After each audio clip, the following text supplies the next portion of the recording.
So yes, I basically just wanted to remind everybody exactly how the Future Cash Flow Club works, because I've been getting a lot of messages like, what is that about? How does it work? It's basically a group. So you see how I do these live seller calls, things like that. You get to get all the replays for all of those.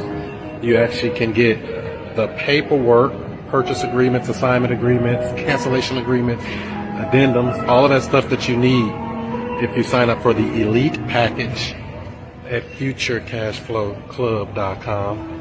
Or if easier, it's probably you can just go check it out for a free trial. Lots of goodies in there, behind the scenes stuff, actual help with your deals. If you want to communicate, say, hey, I'm stuck on a deal, I need some help, I'm looking for lenders, I'm looking for whatever, I'm a resource for you. So all you have to do is be part of the club. futurecashflowclub.com. Check it out.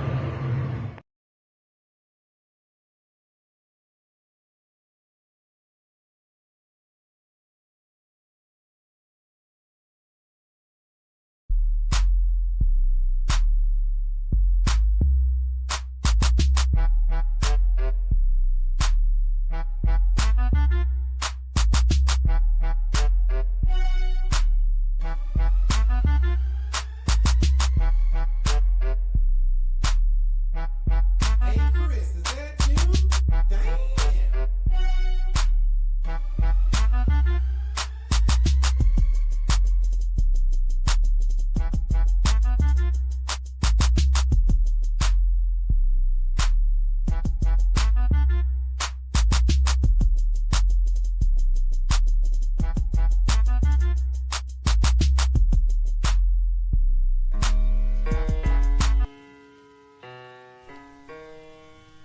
Can you hear me?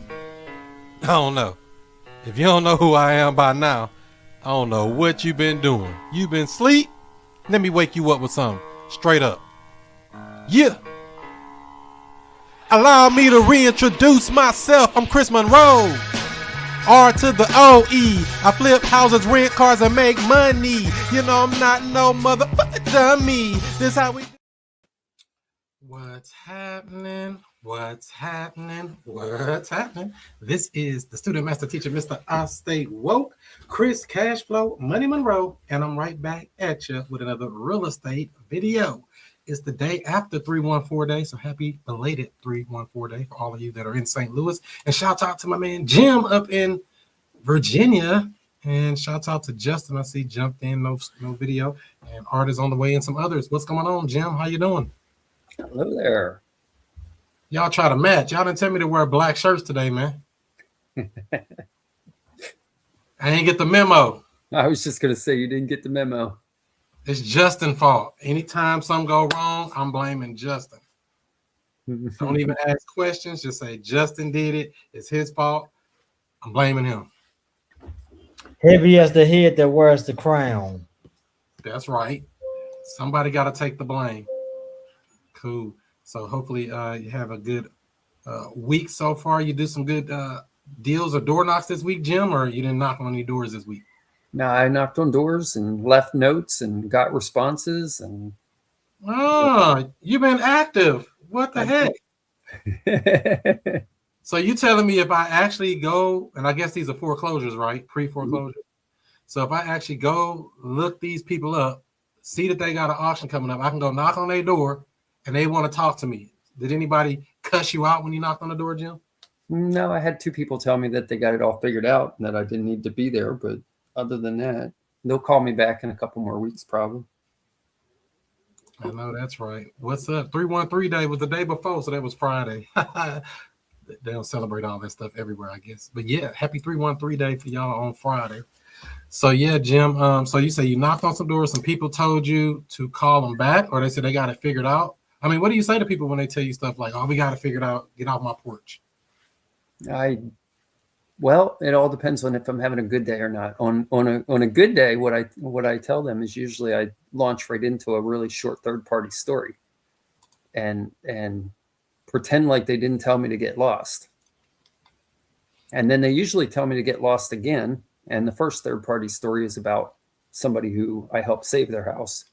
And then they tell me to get lost again. And the second third party story is about somebody that I'd help sell their house. And then usually somewhere in between those, something clicks.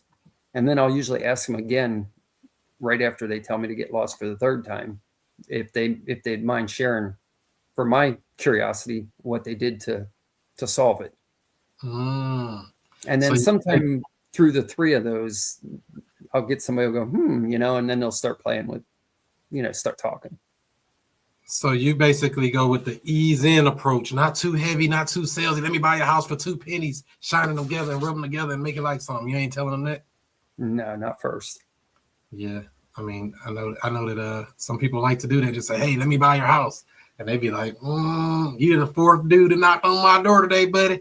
All y'all want to buy my house. Is that, you don't want to be like everybody else? Is that what I'm getting? That's what you're hearing. Cool. So out of those people you knocked, did anybody sound like they want to play ball and do some paperwork? The one lady is struggling because in her mind she wants to stay because it's the family house, but she doesn't have the means to do so. And so we sat and talked a little bit, and she explained, gave me a walking tour of the house and told me everything that's wrong with it and all the stuff she's been trying to fix and all that kind of stuff. And then told me that she wanted to stay in it, but she doesn't have the money to pay the arrears. So she's hoping she can find a family member that'll help her out with that. And so during that conversation, I was kind of easing her into the picture of, she said she's driving. It's all about listening to where they're coming from.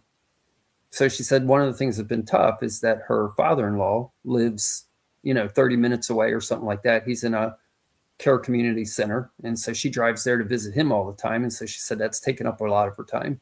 So at the end of the day, the house just doesn't work for her. It's in the wrong area. It just doesn't work for her. And so she said it won't work for her, or you're saying it won't work for her? I'm kind of saying it won't work for her. I can see the writing on the wall. I mean, it's going to be if she doesn't make a decision, we're going to be buying it at auction. That's the thing. Whenever they tell you, get lost, or oh, we got it figured out, or oh yeah, we got it. I ask them, what are you planning on doing if that doesn't work out? That's the plan I put with her. Because, many times that thing that they say, the cousin gonna give me money to catch up the arrears and keep the house so we don't lose it. All of this stuff that they tell you, what happens if that doesn't happen? I mean, what's your backup plan? Or one of my favorite questions, if I don't ask that, I mean, if you had to sell it, would you? Something very simple and subtle. I don't try to be, salesy about it or anything. Or sometimes I'll give them a choice. I mean, if that doesn't work out, are you going to sell it, or what are you going to do then? I might lead them into selling it. I don't normally lead them unless I want to lead them into what I want them to say or confirm for me.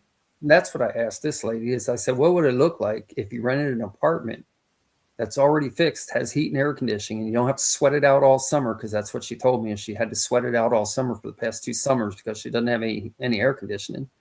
And she doesn't have a toilet in the bathroom to go to the bathroom. She had to get that fixed. And she's still making a payment on that because the bathroom's broken and it's only a 1-bathroom house. Where's she using the bathroom at? Well, she was making do in town before she got the commode fixed. But now she got the commode fixed, but she still owes the plumber for the work. So, and she doesn't have a vanity in the bathroom, and there's no drywall between the bathroom and the kitchen because they had to cut the wall out in order to fix the water pipes. And so it's a sinking ship. Yeah, and so that's the thing too. When I ask these questions, I like them to tell me this stuff, so it just really comes reality to them, that they've spilled their guts and said, "Hey, I got this problem, that problem, this problem." So that's exactly what she did. She took me on a house tour, showed me all the roof leaks that started, and the roof is leaking down through the drywall, and they moved the insulation because the house was leaking there. She took me to the basement, showed me all the places things are leaking, the heater not working. What's the deal with is the house worth what they owe on it, or less than that, I guess? It's worth what they owe on it. Even as a cash deal, or are you talking about buying a trade? Yeah, she only owes $49,000 on it. And what's the ARV after repair value? Probably 180 to 200. Oh, okay, that ain't bad. So she could just sell it for cash and walk. So sell it for 60 grand, take her extra 10,000 and start. Exactly. She could. Yep. But she wouldn't do that. right now she's not deciding to do it. Or she can go borrow $7,000 to pay her arrears. She still owes the plumber, and they didn't fix the plumbing in the house, so they're all going to start springing leaks at some point. And she told me, she said, every time I come home, I walk to the basement to make sure another pipe didn't spring a leak. So she's living in this fear of something going wrong, and she's sticking buckets under the leaks in the roof. And I said, what would it look like if you just got rid of all that anxiety and you lived in a really nice apartment? Because she can afford it. She has income to be able to afford a nice apartment. Well, how does she get behind? Well, let's put it this way. She has $1,200 to afford an apartment. Hmm. Her mortgage payment is $600 a month, but she's paying for all the stuff, all the deferred maintenance that she's trying to keep up. And she can't keep up fast enough. That makes sense. So basically, paying the late fees and the interest on everything, and it just keeps mounding up and mounding up and mounding up. And no loan's going to help her at this point, but she doesn't see that. So basically, this is something that me and Justin was just talking about recently. Real estate ownership sounds good, but when you get in there, don't get yourself in there. You start spending money, that money start adding up real quick. Is that right, Justin? Man, I'd started working on this house, man. I know it, $6,000 in. $6,000. Oh my goodness. I'm like, the toilet bowl got a crack in it. Why we ain't been known that? Buy new toilets, new doors, bro. They charge on stuff for by the foot and stuff. You think like, oh yeah, just $2.30 a foot. But you got 1,000 feet. Man. Was that like for flooring or something? Yeah, so I had replaced the floor. I got some great prices on labor, but that stuff still add up in material costs. I might have spent maybe about, easily $1,500 on just the material floor. Where did you get the floor at? Home Depot. Better start looking on Facebook Marketplace, baby. They be giving that stuff away sometime.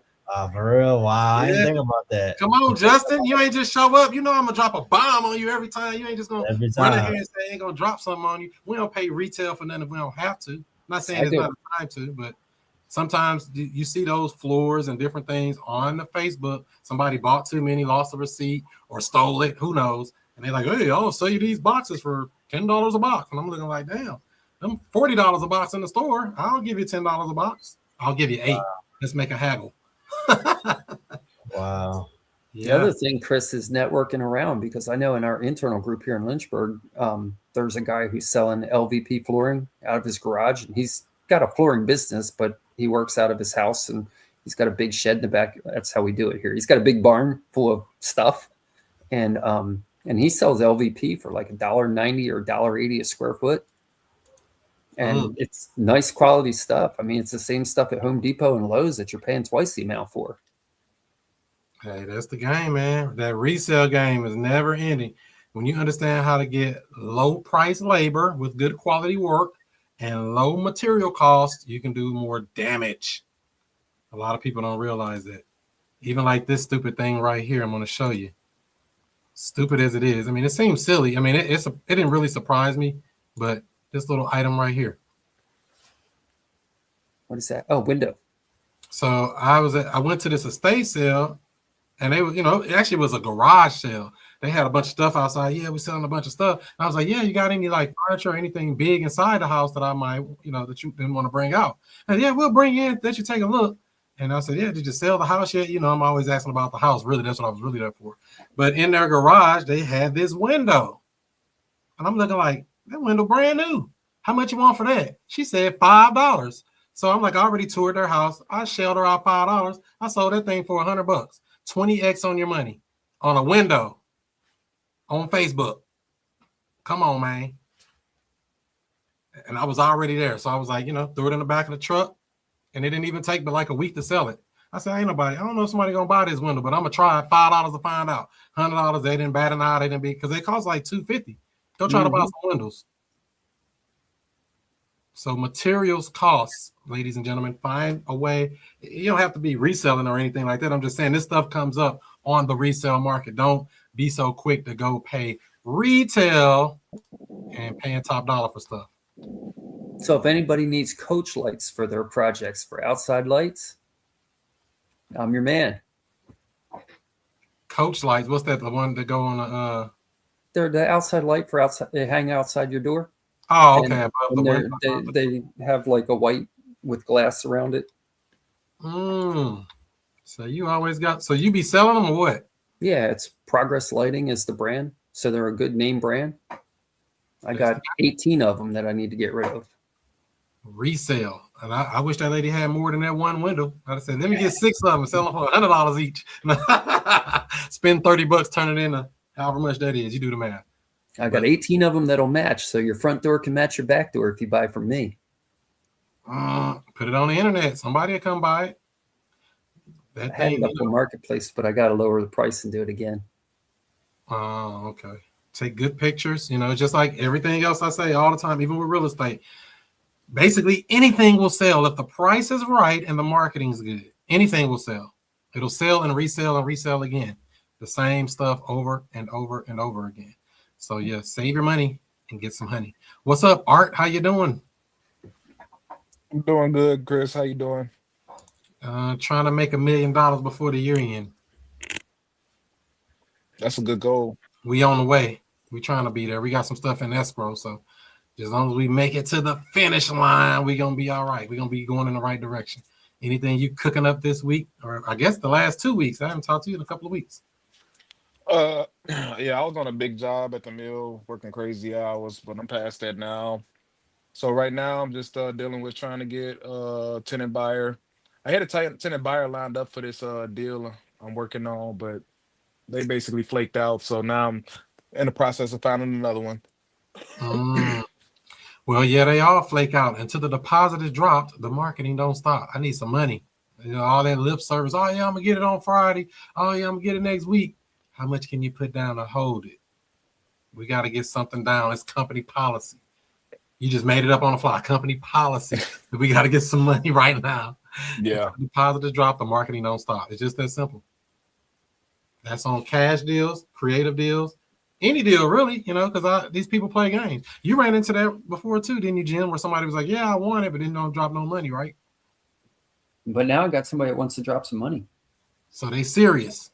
Yeah, they got 40 grand that they're ready to put down, ready to execute. You better find them a house. I got to find them a house. They want a 3-2 for $250,000. Did you look on the MLS? I did. Yep. Didn't see anything. I fed them a couple of leads already that went to my local real estate group, and a couple of my real estate agents had some off-market properties that they know they're going to list at some point. But so they're helping me. So I sent some addresses to the people. They're doing drive-bys and seeing if it's something they might be interested in. So, I mean, the thing is, though, you want to get it creatively, though, right? So that they can buy it or get in it on a lease purchase. So that's what I told my real estate agent buddies is I said, ideally, I'm looking for something that I can buy. And that's why they're looking for me. That is either sub 2 or owner financing. Or look at those Facebook groups, those local Facebook groups where the investors hang out. They have creative deals a lot of times where they'd be like, oh, it's a $20,000 entry fee. And you're like, well, wait a minute. My person got 40. Where did the other 20 go? Can I get that? Hip Pocket National Bank. Nothing wrong with that, Now, right? here's the thing. They don't want to do a lease option. They want to do an owner finance. So I'm thinking, and help me out with this. I'm thinking that I can buy it on owner financing, have the deed put in my name, and then I can sell it on owner financing to my end buyer. So it'd be like a wrap. Wouldn't that be right? That's correct. You can do a wrap. That's the only way we do it. We buy it and get the deed every time. Get the deed or get the door, like my mentor told me. Always get the deed. When you're not trying to go lease it and then try to release it. You know, that's a play. They call it arbitrage. A lot of people do it, but that's not what I teach. I teach to get the house, get the ownership, get the deed.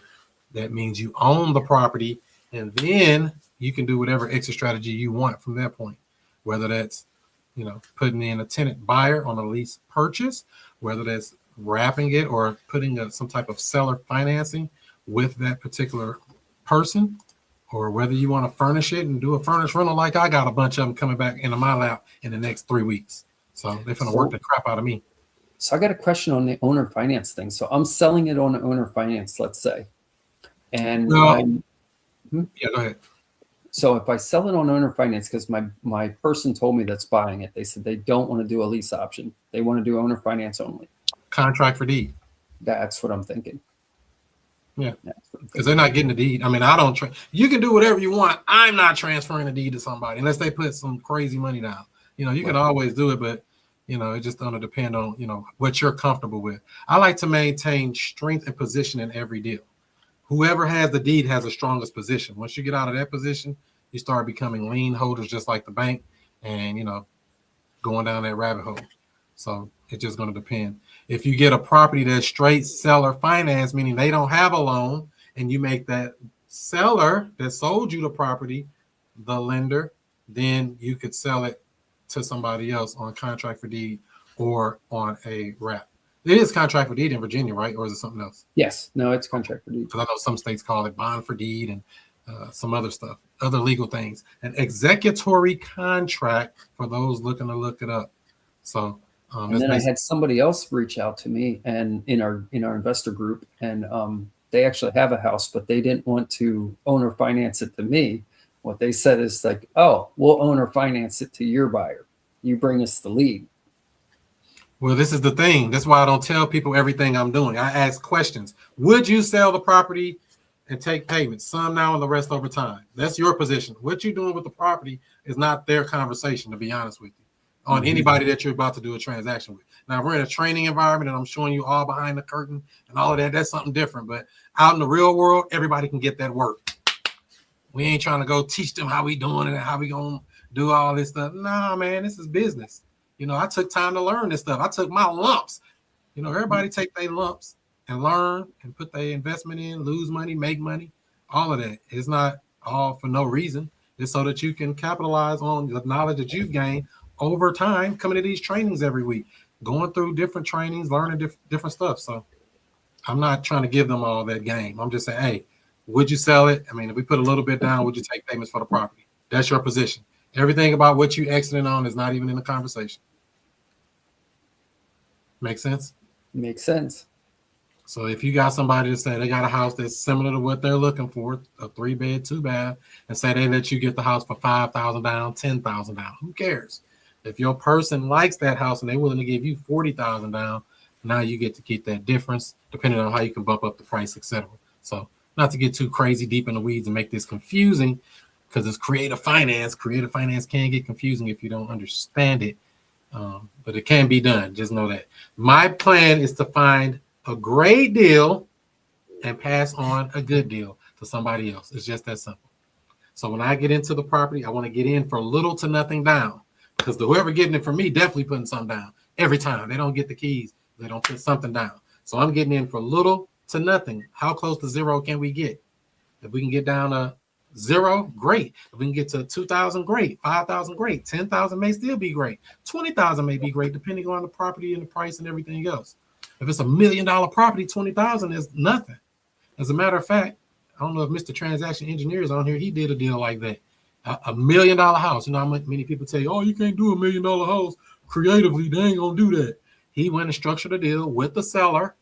He's agreed to give them $50,000 down. Now that's scary, like $50,000. Hell no, I ain't giving nobody $50,000. He found a tenant buyer who gave $100,000 down. He kept the $50,000 for himself and passed that tenant buyer on to that person. So it doesn't really matter. It's just numbers. You see what I'm saying? It doesn't have anything to do with you having the money yourself. It's about finding a good deal, a great deal that you can pass on to somebody else. Once you figure that out, everything else becomes easy. You think you can do a deal like that, Art? You think you can do a $1 million deal the same like that, Art? I do believe so, because it really is just the same game, just different numbers, really. It can be scary. Oh, it's a $2.7 million house. Payment is only I don't know, 32. I don't know, what would a payment on a house like that be? I'm gonna make up a number that ain't even right. Let's see. Probably like $5-6 grand. 9,000 a month. Or something stupid. And there's people paying those kind of numbers too. It's not unheard of to be paying 9,000 a month on a house. So that's crazy work. All right. So you say you had anything else you're working on, Art? That's it right now. Just and following up with previous leads, and then I'll be looking to get more new leads in this week for sure. I've been getting some leads, but I've been getting some damn mobile homes for some reason. I'm like, I don't want no mobile home, man. Get that junk out of here. We don't want That's that somebody in mobile. my group that loves mobile homes. Really? Why? He'll buy a mobile home every day of the week, man. He loves them. Why? Affordable housing. So he'll buy a mobile home. He'll buy a mobile home for like $4,000. He'll put $15,000 into the renovation. And so 15, 20,000. So he's $25,000, $30,000 into the house. And then he'll turn around and rent it for $1,000, $800,000 a month. I was told it could never cost more than about $5,000 to $10,000 to renovate a mobile home completely. That's what I was told. Maybe I was told wrong. I don't know. I guess it all depends on how you do it. I know somebody that's living in a mobile home right now, single wide. And when you walk into single wide, you would never know that it's a single wide. It's got regular 1/2-inch drywall. It's got thermopane, regular house windows. It's regular house doors. Everything. He gutted it and redid it. So the mobile homes I find, they never want $4,000. They be like, oh, I need 120. And I'll be like, I ain't paying that for that junk. No. 100 and what? On a mobile home? Not me. You got the wrong number. Matter of fact, mobile home is not real estate generally unless they got land. A lot of times they're in these mobile home parks and they want to sell you the mobile home and then have you try to have to move it because that park may not want non-owner occupied people living there. All kind of silly stuff when you're dealing with mobile homes. See, we're in the country though. So out here where I'm at, it's in the country. Mm-hmm. And so people have mobile homes on their land. So it's a different story here because usually when you buy a mobile home here, it's coming with 5-6 acres of land. Now we cooking. So that's a little bit different than having to rent your mobile home park spot and all that kind of stuff like what you're talking about. So it's a whole different game. And then what this guy does is he'll buy a piece of land that has a house on it, and then he'll go pull another, might have 5 acres, and then he'll pull a $4,000 mobile home in there and set it up and redo the inside and rent it for $900 or $1,000 a month on land he already has, electric he already has, well and septic he already has. That kind of land, you might as well go and make a park out of it. Shoot. Well, there's laws against that. You can in our area, you can put one trailer on any land, but you can't put more than one. Oh, they got rules. So you buy a house for a decent price and you got a little bit of land, you put one single wide on it, rent it for $900 or $1,000 a month. That makes that property really work. Who cuts the grass? They do. Tenants do. I know that's right. They pay that lot rent too every month. I know that's right. That's what we're looking for right there. Lot rent and regular rent. What's going on, Bettina? In the dark. Yeah, I'm still in the truck. I ain't made it home yet. You on your way? You ain't out in that storm, that tornado? No, I made it back from St. Louis. I'm just not in the house yet. Oh, okay. Make sure you stay safe out there. Anything you working on that I can help you with? Well, you know what? I just actually negotiated to get my neighbor's house. Oh, okay. About 3 doors down for $20,000. Woo! Rent to own. $2,000 down, $500 a month. So they want to rent it to you with an option about they don't want to sell it. Yeah, they're selling it to me. But So I brought up the rent to own because he's not going nowhere and I'm not going nowhere. And that's how I actually convinced him to not have me pay him $20,000 up front because first off, I don't have it. If I did have it, I still would do it with knowing what I know now. But anywho, I know that he has all new windows in, new roof. He's updated the electricity. I think he updated the plumbing. I'm not sure about the plumbing, but I think he did. But I know this because over the last couple of summers, I was seeing him do all this. But then I guess he decided, him and his dad, because he's taking care of his dad and his son. And the mother comes in and out the picture. But yeah, so it's a 2-bedroom, 2.5, well, just say 2-bedroom and a storage area. You can stand up, but not hardly. In the So top. I think I got to make a rule for you, Bettina, and I think somebody else too. We don't say the R word to sellers. What? The rent. We ain't renting nothing. We want to buy. Well, yeah, I mean, no, I bought it because I wanted to buy and hold it. I understand. But did you Yeah. say the word rent to own to the seller? Yes, I did. So we want to remove that from our vocabulary. Whenever we're talking to sellers, we're talking about this right here, buying it. We don't even use that R word. It's not allowed when you're talking to sellers. We're trying to buy it, but we're going to buy it on a creative deal structure, such as seller finance if he has a loan. Does he have a loan on the property? It's paid for. So Actually, his uncle had it, and his So- uncle passed away, and then left it to him.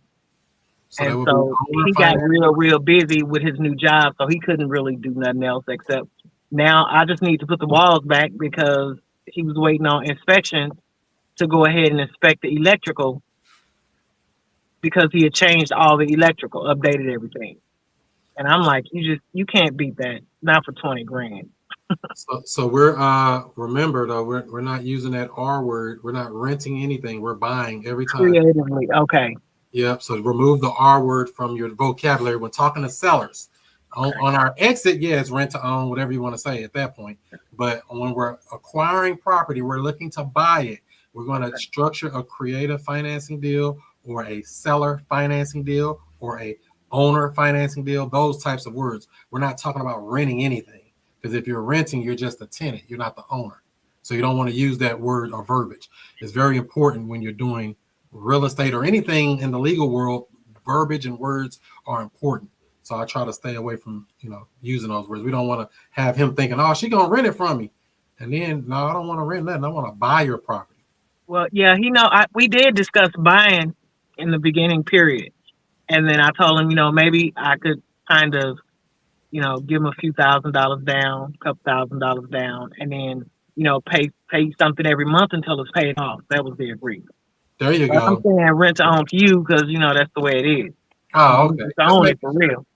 I want to make sure somebody watching this on a replay next year don't see it and say, "Oh, I'm gonna go tell a seller do a rent to own, man." Right, understood. Stuff simple because it can get really confusing.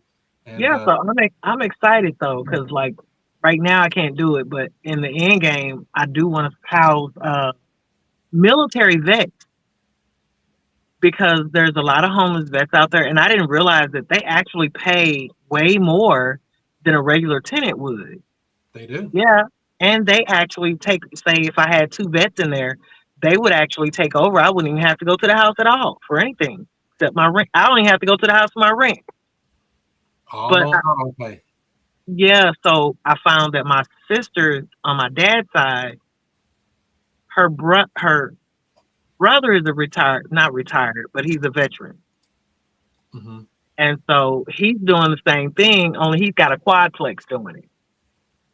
So eventually we'll probably partner up, hopefully, maybe whenever, to try to do something different. Here, what is your exit strategy for this particular house that you're going to be buying? Co-living or homeless veteran. Co-living or homeless veteran. So for the veteran thing, do you have to furnish the house too or no? I'm going to furnish it. Where are you going to get your furniture at? Well, I've already been dabbing in Wade's auction. I just went over there and got a living room something for over there, but it costs so much. Did you say Wade auction? Yeah. You know Wade? Yeah. I did his auctions for him for years. Yeah, he had a shop over here, but somehow, he stayed in St. Louis, so I went to St. Louis to get it. They're bringing it Wednesday, but I've already started trying to get furniture and stuff for that. I'll store it in my house, but that is probably going to go in my house, and my stuff is probably going to go in there because I got it for like $200-300, but that's worth more than a couple of grand just the one seat itself. There you go. Make sure to visit St. Louis Consignment Gallery as well because it's over 10,000. Yeah. Oh, I'm gonna hit both of y'all up. You best believe I'm gonna hit both of y'all up. There you go. We got a whole bunch of stuff. So yeah, that's cool. I'm glad you actually. I know you got some stuff, Chris. I'm coming. You better believe it. We keep a warehouse full of goodies in St. Louis. Yes, you do. That's good that you're working on a deal there. So are you under contract with him yet? Or y'all still working out details? What's the deal there? Yes and no. We don't have it on paper because I'm going to take that to him this Friday. And so that's going to be a purchase agreement, correct? Yes. With some type of terms. But So now here's the problem. I called over here in Illinois to find out who does that deal. What title company does that deal? But the only thing they do is all cash. You pay the cash and then be done with it. So they what don't if I know what to go do. to the title company that can help you with the magic wand? Yeah, Freedom Title. that's in Missouri or Illinois. Both. Come on, Bettina. You ain't just show up thinking I ain't gonna drop some bomb. You think I just be sitting here playing in this seat? Let's pray. She I'm put gonna right write that down. down. Yes, sir. Because I'll be calling them tomorrow. So you do have the $1 million script as well for your seller, right? So you can get the terms that you need. Let me put this on the screen here for you. I know you've probably seen this before, but I want to make sure you see it again because this is how you're going to determine how you're going to do this deal. So I'm using 85% of my storage. Hang that up. All right, I'm filled. So this is what you say for a seller who says yes to terms. Okay, wait a minute. Hold on. I gotta. Oh yeah, it's getting good now. Look Okay, at wait a Jim, minute. he's smiling. He don't know what to do with himself. Okay, I had the screenshot. Okay. Well, that's just part of it, and it's the other part you're going to have to screenshot right here. Because all of those questions there are going to come to these things here. This is what you need to fill out your contract. The price that you agreed on, you said $20,000. The down payment you agreed on, you said $2,000, or if you can get less, even better. The monthly payment, however much, $500 a month, and length of time. Now, there's something that's not on here, and what would that be, Jim, that's missing from these boxes here? I'm gonna see if Jim knows. I'm looking. Price, down payment, monthly, length of time.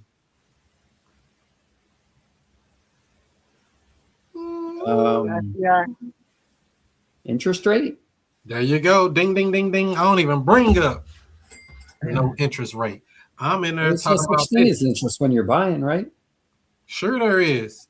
If you bring it up like a dingbat, that's why I don't bring it up. If they don't bring up interest, I'm not bringing up interest. You get what I'm saying? Mm-hmm. You're putting down, you're catching what I'm throwing. So we don't even bring up interest.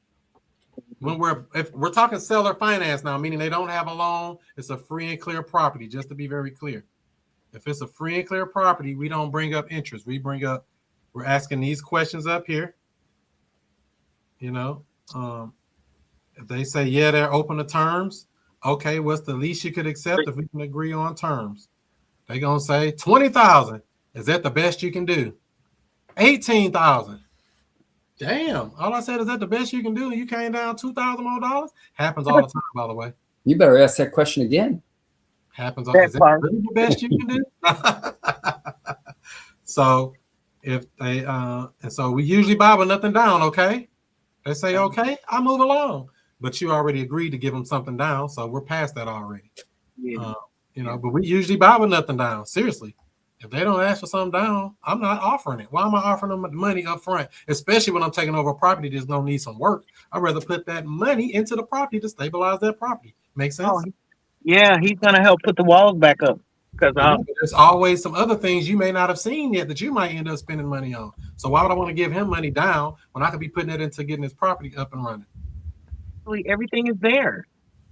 The drywall for the walls, the insulation, the paint, all that stuff is already there. It's always there until it ain't. I need it running perfect before, just to be. That is true. Because right now I'm under contract with a property over here in Florissant. Lady tells me, oh yeah, I need a little work. I go in there, it look okay, it's just dirty, I need a little some garbage disposal fixed, little stuff like that. Nothing major. Come to find out, 2 weeks in the contract, the pipe busted in the back in the closet near the water heater. You can tell me that before now? So now I got somebody over there messing with that today. So, it's one of them things. It's all good until it ain't all good. So don't assume anything. I assume this house gonna cost me money somewhere. So why I want to give him money when I can use that to put it in my property? Make sense? Right. Have And you plus, noticed that, Art, when you plus, got these properties and you think everything good, and you end up having to put $5 in it that you didn't want to? Hey, I was just waiting for a moment to say, Bettina, I remember you said that you don't know about the plumbing. I learned the hard way that you better check that plumbing before you take these properties on for sure. For sure. But why would she need to do that? Because once we sign on that dotted line, it's our problem. That's your baby at that point. yeah, but that's all updated. Yeah, you said that you didn't know what was going on with the plumbing. Maybe I missed you said something after that, but that's what I heard at first. Well, yeah, I mean, I think he did the plumbing too, the plumbing, the electrical, the roof, and the windows. And Let me that's what made me think, well, why am I? I mean, all I have to do is go back in there.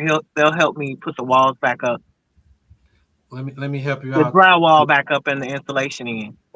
Let me help you out here too, Miss Bettina. Trust but verify. Trust but verify. I was just I'm about to not say that. believing nothing nobody say. They all talkers. Everybody in this game is talkers. You, me, wholesalers, real estate agents, flippers, contractors. Everybody talk. I don't believe nothing. I need to see some proof every time. Not saying that they're intentionally lying or intentionally doing something, bad, but don't put yourself in a bad position where you're trying to bounce back from some stuff somebody tricked you with. See what I'm saying? Yeah.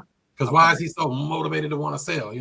Never trade places with the seller. That's another thing when they got a lot of stuff going on. And unless you have the capability to deal with whatever they got going on, like that lady with the busted pipe over there, I can fix it. It ain't gonna cost that much, but still, it's like, damn, you didn't tell me it's a whole pipe busted in the house and toilet messed up and stuff. I got to replace a toilet too, $75 or whatever them things cost.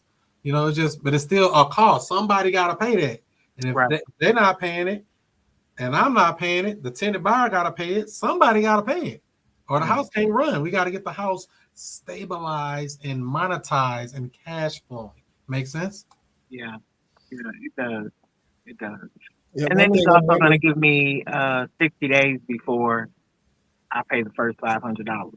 That's another thing I was finna get to. Now we cooking, Bettina. That's what I like to hear. We always have a buffer before we start making our first payment.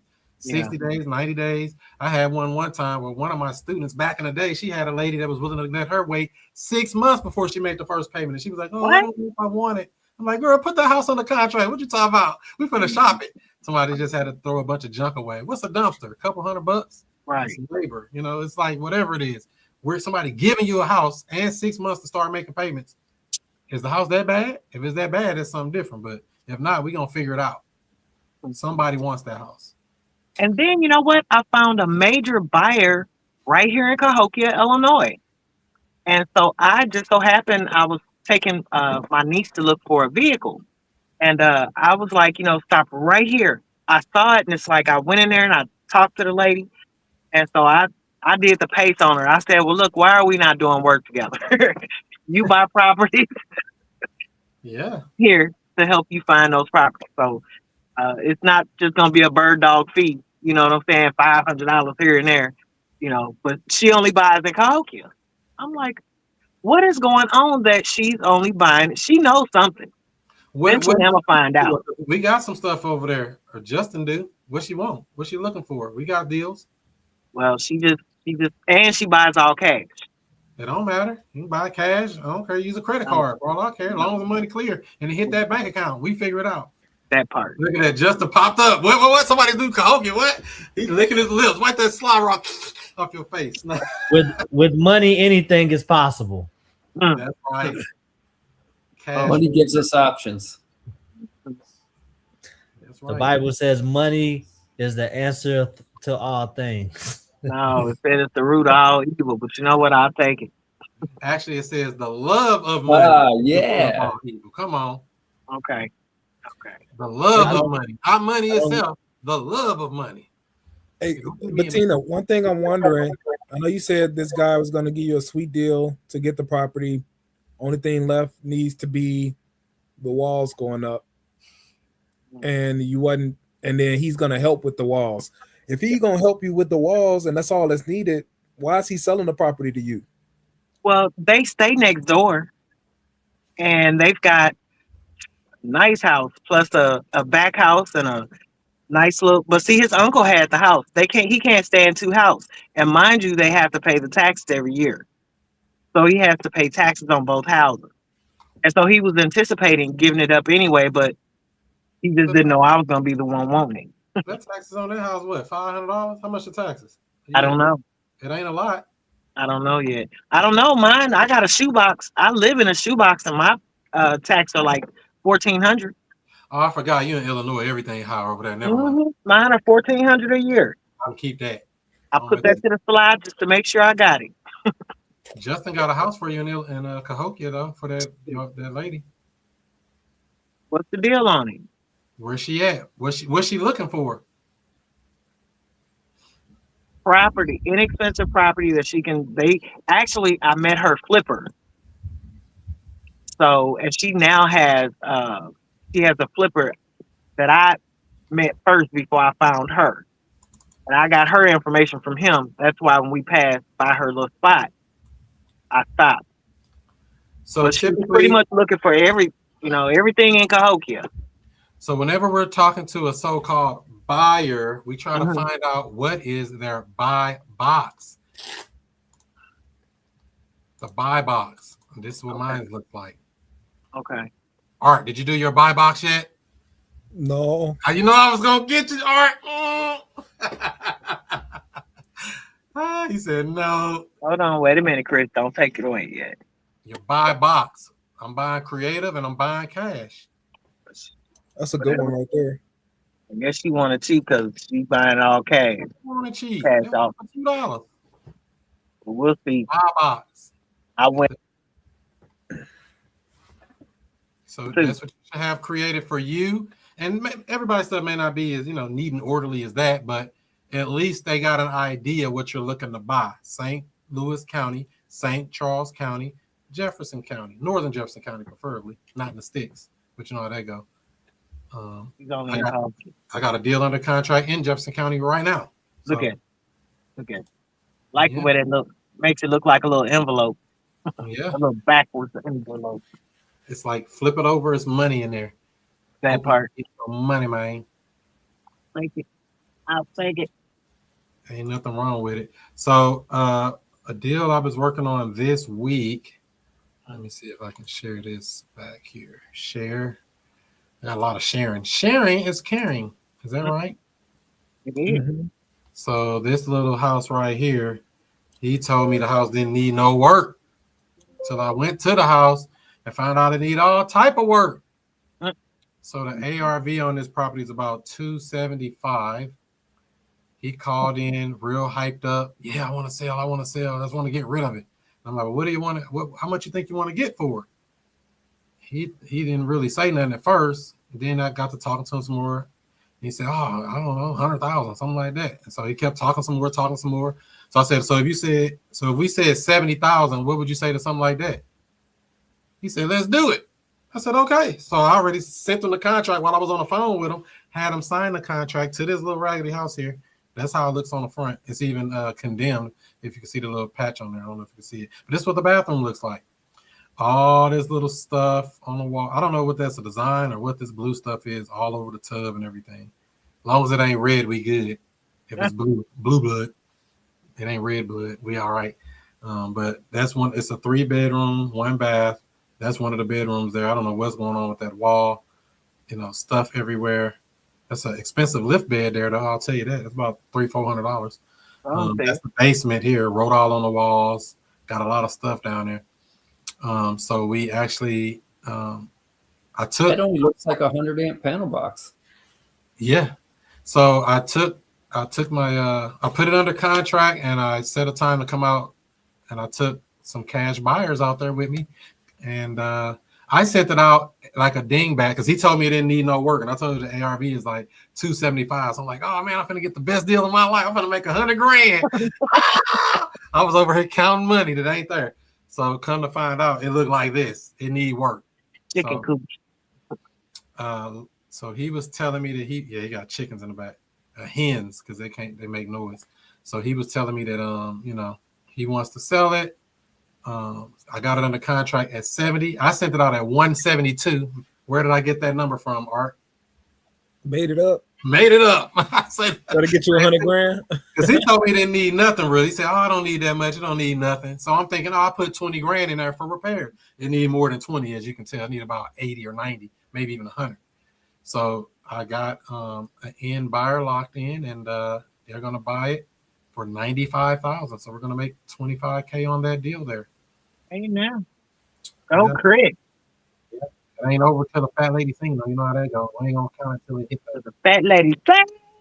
So it's under contract for 70, sold for 95. So this is a catch too. So I was, since he lied, I mean, just to be honest with you, he lied. He told me, "Oh yeah, this probably don't need that much." And we go out there and need everything. It's a big puddle of water, by the way, right there. Huge puddle, look like a pool or something. Maybe I that's what try it to is. go back and renegotiate with him, and he started playing games. You want to hear the call? Yeah. Yeah. They say, yeah, they like calls. Let me see here if I can stop sharing and pull up the call for the call. So yeah, this guy here, he's a character for sure. I've talked to a lot of people in the world, but he's what you call a character, a real character. He got tattoos in his face and stuff. He was like, yeah, they don't want me out here. He's like, they don't want me here, and I'm just gonna run outside naked, and the police got me on speed dial. He's like, he's got issues, I guess, or he's had some issues with people there. But he's a fun guy. I mean, I can't say nothing bad about him, but give me 1 second here. I gotta pull him up. That's what's this Look, dude? he lied to you. That's an issue. Well, yeah, he be lying. So he lied there. And let me see if I can pull this up. Uh-oh. Let me see. How do I do this? I'm gonna download it because I don't want to have this screen share. Oh, there we go. I can do it that way. All right, here's the call. Let me share it again. Reshare. I'm gonna see what you think about this renegotiation art. If you would have did something different. Hello. Hey, Daniel, this is Chris. How you doing? Can you Hey, hear? what's up, man? Yeah. Trying to get back with you since we finished walking through the property yesterday. I was trying to see Right on. how long could it be before you could be moved out and everything. How long could it be? I mean, I should fuck with them because it's the city that's fucking with me. I got a mind because I got a lawyer. So, I mean, I should fuck with them, but I could be out. I mean, how soon is somebody wanting to fuck with me? Are we ready next week? What are we talking? You never said what the final offer was. Oh, so yeah, let me see here. Let me pull this back up. So remember, we're already under contract at 70, but when I was leaving the house, I told him we might have to come down on that number a little bit because this house needs a little bit more work than we anticipated. But we're gonna see how that goes. Let's see. This was Janiclium. I don't even know how to say that name. I still don't know how to say it. Janiclium. Janiclium. Oh, Yep. I've been saying it all. Lieium. That's the name of the street. It's a funny sounding street. Stupid. They're all over there, like Maximus and Cleopatra and all that dumb shit. Yep. That's all the names. I was trying to find out also, like, what do you really need to like help you be able to move to the place you're going to? I want to make sure we help Well, you I'm out. just gonna buy one of them. What do you call them? Modulars. Buy a piece of land. I don't even know, man. What do those really run? I mean, I don't know if you ever seen a girl. We've seen these little bitty houses out. Fucking, where was it at? I don't even know how much they cost, but I'm looking into it, man. I'm not dragging my feet or nothing, but it's the only reason I'm motherfucking moving is because these neighbors didn't like me, and I didn't like them. I didn't want the fucking property in the first place. I mean, it was fucking nothing to me. But I mean, for a definite how much I need to get out of there and into something comfortable, I could check tomorrow, and see what one of those buildings go for, but. So the reason I'm asking him what does he need to really move? Because I'm trying to get him down a little lower, but I don't know how low I can go, if I can go low at all.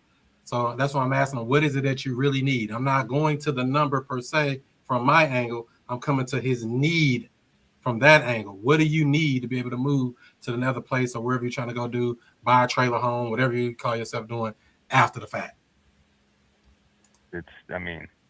You were at what? You said 70. Or no, you said 90, and then you said it was going to be smaller than that, or shorter than that, or some shit. So actually, we were in at 70, but I told you it's probably going to be a little bit less. I'm still trying to pull that up.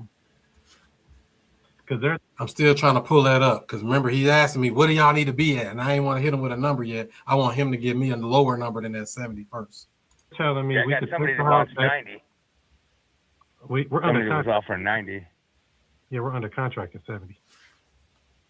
Under He got contract me at mixed 70. up with somebody Yeah, else. we're already under contract at I don't know 70 what right he's now. talking about. Well, then you can't go lower than that. Look at him. I'm gonna bring you. Yeah, we're under contract at 70. Under contract at 70? Right on. Yeah, we're already under contract at 70 right now. Well, then you can't go lower than that. Look at him. I'm gonna bring you to buy some houses with me, Daniel. You're good. Let's see here. He said you can't go lower than They're that. kind of afraid of that water coming in on the back there. They think it's gonna come in the house, even though I didn't see any in the house. They think. No. See, that's got a $10,000 irrigation system. That fucking basement wouldn't flood if you had a hose running down there 24/7. The whole outlining of the walls, all the walls on the outside on the inside wall, on the inside of the basement, but on the outside walls, there's a perimeter around there that's been cut out like back in 2000 maybe.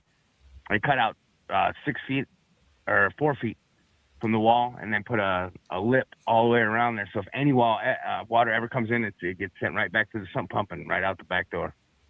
Oh, So really? you'll never get that. No, my basement's the only one in that neighborhood that's got that kind of shit. Oh, okay. Believe that. That cost me $10,000. So I know that's there. Yeah, you said Grandpa did that or something, right? Yep. Yeah, it get expensive. Yeah, because it's just that water sitting back there. You know what I mean? You don't want to have a pool. In the backyard? Yeah. There's nothing but mulch back there. It needs ground cover. It needs to be reseeded and shit like that. As far as grass goes and stuff like that, I mean, definitely needs reseeded. I was gonna do all that this year until they pulled some punk bullshit. So He wasn't doing nothing. I was gonna go get a tractor, dude, and dig a swimming pool and just not put one in. Oh, wow. Just to be a dick. So dig it and have it already ready, but don't really do anything. Don't do nothing with it. Just have a big, gigantic hole with all the permits and shit hanging on the front door. Wow. They'd have been. Yeah, I fucking What hate is those dudes, man. I that hate those dudes. condemned anyway for? I meant to ask you that. What is that condemned on the door? Because I had rubbish in the way when the cops busted down the door. Oh, wow. I ran from the cops and ran in the house. So they condemned it for that? That's crazy. Because they tripped over trash and one of them got hurt. He hurt the police. Wow. So they I was taking the garbage out. I was taking the garbage outside and I had already taken 2 bags out and I turned over to look to the left and I seen them motherfuckers coming down the street. So I ran in the house, jumped down the basement, and them fuckers come busting through the door and fucking tripped over the trash and fucked themselves up. I was laughing. I thought it was funny. I still think it's funny. So I know they know you. If you heard a cop, I know they like, get that. So I'm just getting them talking because I know I'm about to drop this anymore. low ball Fucking off niggas are on. lousy. If you're an uppity uptype, man, that's a perfect place. It's a great school district. I mean, the house is sound, foundation sound. I mean, it's all fucking. It needs some windows in the basement, but like I said, I mean, all this shit was coming. I've had enough. I threw in the towel. They win, I lose. Who cares? Yeah. And so that's the thing too. We can take it as is, and anything that you don't want to take with you, you can just leave it there. That'll make it a little easier for you, won't it? Yeah, hell yeah. Yeah, But so- you're gonna give me some insulting number right now, aren't you? No, it's not insulting. I'm just trying to make sure I'm helping you out, though. Because like I said, I don't want to just give you, because people try to buy houses and stuff. I just want to make sure I'm really putting you in a good position. Well, in that neighborhood, I already know none of those houses sell for under $200,000. Not one of them in that neighborhood. There's in upwards of $450,000 houses in that neighborhood. It's just a nice neighborhood, and it's not my style. I'd rather have me a little shed with fucking a bathroom and a bed and a TV, and I'd be cool. Right. Other than that, I mean, it don't really make. I mean, the bare minimum, man, and a heater, I guess. Yeah, for the it's got a brand new train. That train AC unit is for what do you call it? When you got it all through the house, central air. Yeah. Oh, okay. It's a train out back. I mean, that's the brand name of the. What are you gonna do with your chickens or your hens? Going right to the neighbor that shares my backyard with me. Oh, okay. They're gonna take them for you. Straight to the back. Yep, they're gonna take the chicken. Well, that's good. Unless somebody else wants them. I mean, you're the only one I know. He's got a little Even girl. with them, how do you even do that? I don't even know how you do it if you had him. What do you mean? Just feed them and water them, man, and then go pick up their eggs every morning. You get 6 fresh eggs every morning. That's easier than having a dog. Damn. Man, I'm telling you, and cheaper too, because a bag of food is like 30 pounds, and it only costs $20, under $20, and that lasts them all week. I mean, $20 a week for $80 in eggs. Shit, I'll trade you. You know, and they're quiet. They don't make no noise. They're just good. They're good. They're good fucking chickens, man. And if you ever get hungry, you know what I mean? Right. Colonel Sanders. They are, and they lamb. Yeah, I'll get that out of there. That coop will be tore down. All the shit that I can take with me wherever I'm going, or what will fit in there, will go with me. It'll look a lot better than it did when you guys. I told you already. I don't give a fuck. I mean, I got it where I don't give a fuck. And I stand out there right now. I stood out there this morning in my motherfucking boxers, you know, showing them what's up. And it was cold. I didn't even like that. Yeah, that cold air came back, didn't it? Man, quick. Causes shrinkage. Right. Not the God shrinkage. damn it.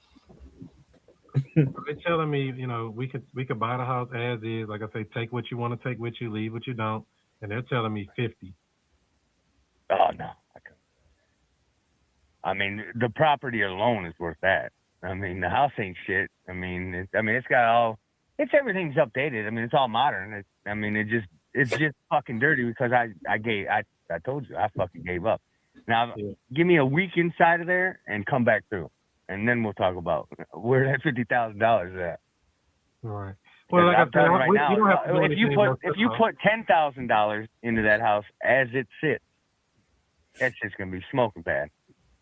Yeah. I ain't fucking with it. We're gonna redo everything. Like the whole house is gonna be basically new when you see it. If you see it. Well, it's got new electricity that I just paid fucking $5,000 for.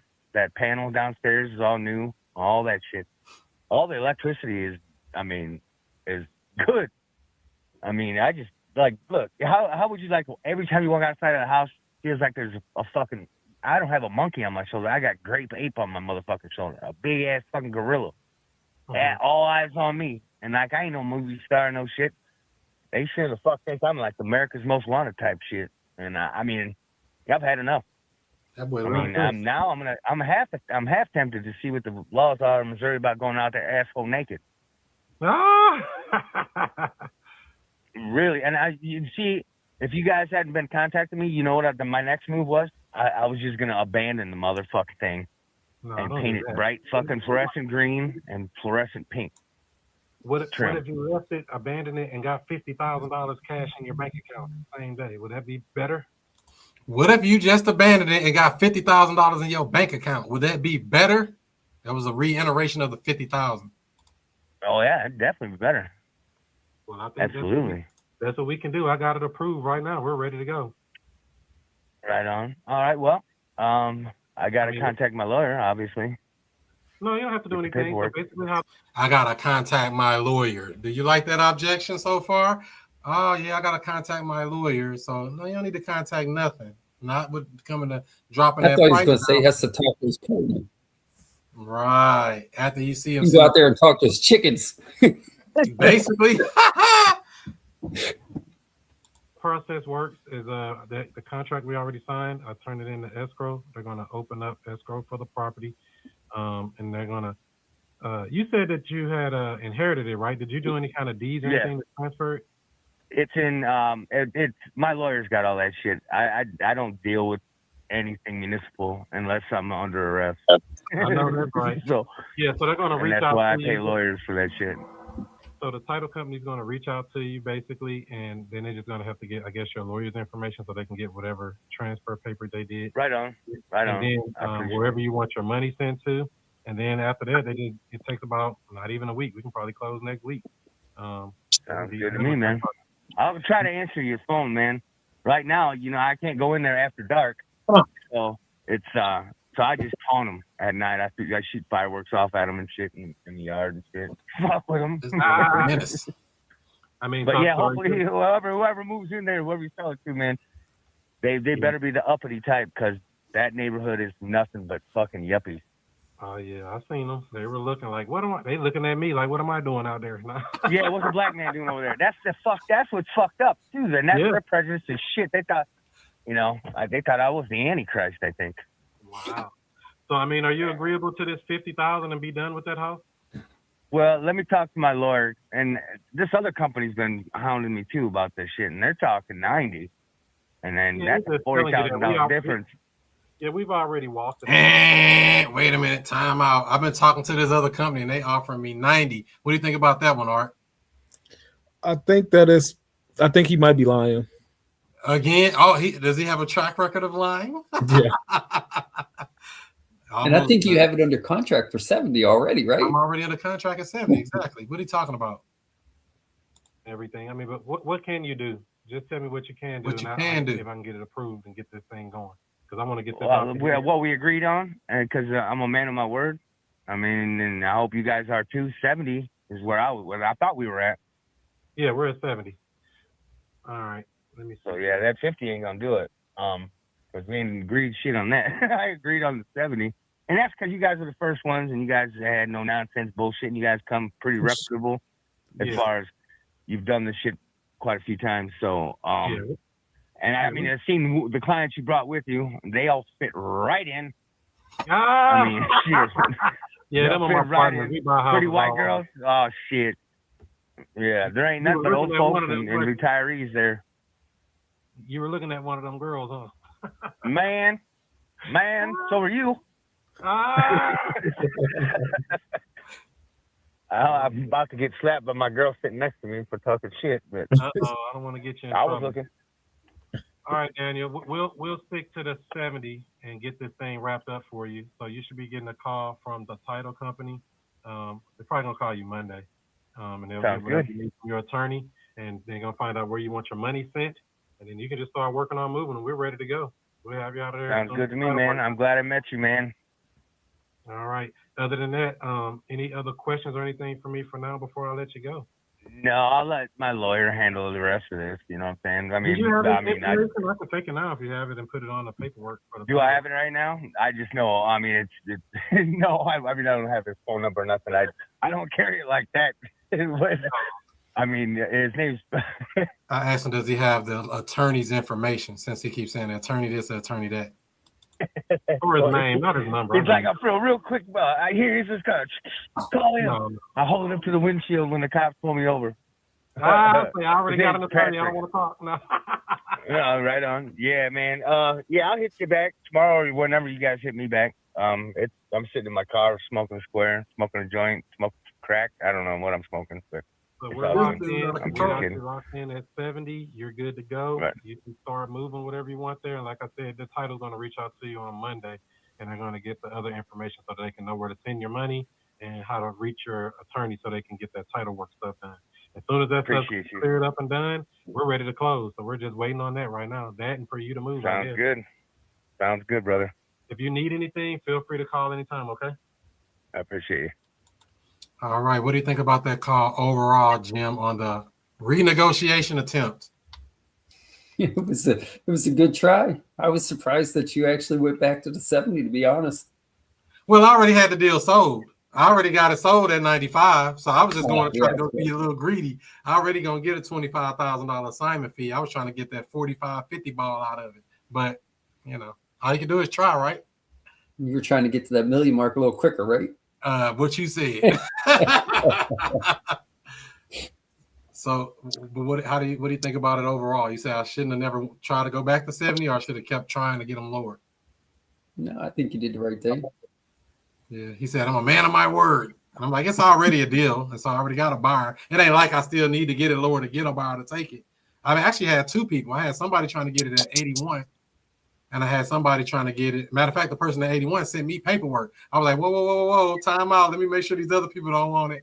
And they was like, yeah. So the person that wanted to pay 95, which was the highest offer. I even tried to get him to go up to 100. He was like, oh, no, we're stuck at 95. I tried to work it on both ends. Can I get the buyer up a little bit and the seller down a little bit? That was my original plan, but both of them didn't work. But when this all smoke clears, we're going to get a 25K. What do you think about this call overall, Art? I think it was a really good call. I think you did a really good job of, letting him talk in the beginning before you laid it on him, what you was trying to do. And then even after you made the offer, you still like, you double back to him doubling down on that 50, and you almost had him, it seemed like. Then he was like, no, I got to do the 70. I'm going to have to talk to my lawyer. Talk to my wife. I got all these people I got to talk. Got another company now. Yeah, all kind of red flags. Like, nah, dude, chill out. You don't need to do nothing. Chill out. Yeah. I think it was pretty ballsy for you to go for reduction in that situation, but I definitely understand you got your goals. So I think that was a really good call. Cool beans. What about you, Miss Bettina? What do you think about a renegotiation attempt? It's good for me, but I thought it was gonna go to that 50. I I was all wish you excited. had I it. was like, "Oh, wait a minute!" But then he's a man of his word. When he said that threw me for a loop because you said you had it locked up. Well, I'm sorry. He said that you had it locked up for 90 when all the time it was locked up for 70. So he was actually trying to get you to go up, and you stuck at that 70 if nothing else. But I thought you was gonna get it lower than that though, for real. I Because of thought that it was, pond, look that little pond, that little pool that wasn't supposed to be a real pool. So yeah, it's all muddy and nasty. that's all right. Hey, you locked it up at 70. You still got that. If all else, hey, you got that much. Matter of fact, that was a one-time close. When he called in about this time of night, like a couple days back, and just called in like, yeah, I just want to get rid of this house. And he started dumping all this stuff like he was talking there. And I'm up here drawing up the contract while he talking. I said, what if you said we said 70? Boom, I'll take it. It's in your inbox.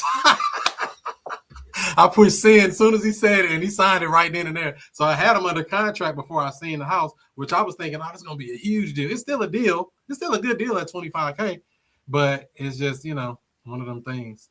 Any other thoughts, questions, comments about that call? How did you get the initial marketing on that? Or how did you get the initial lead on that? He called in.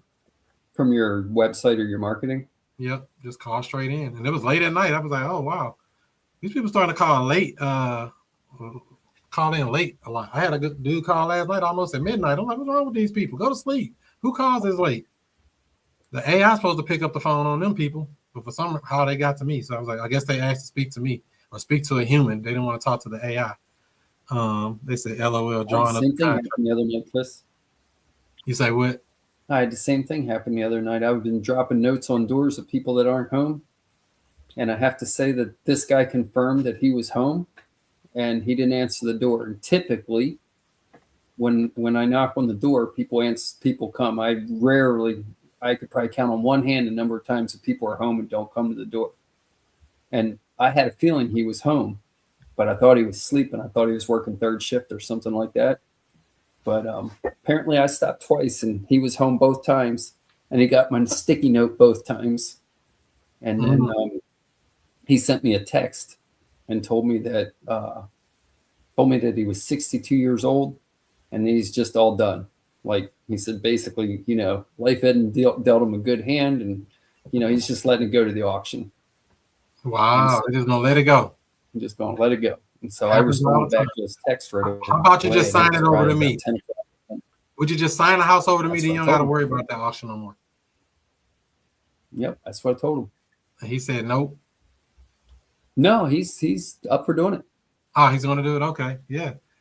So he did want a little bit of something. He did want a little bit of something because what I found out after I talked to him, like what you did there, I found out that it was actually his dad's house and they both had the same name. They have different middle name.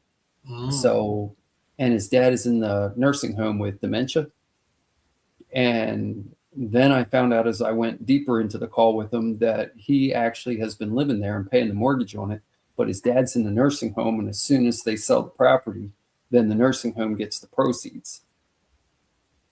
So then he was telling me that he doesn't even have the power of attorney or will or anything like that to sell the house. So now I'm talking to the wrong person.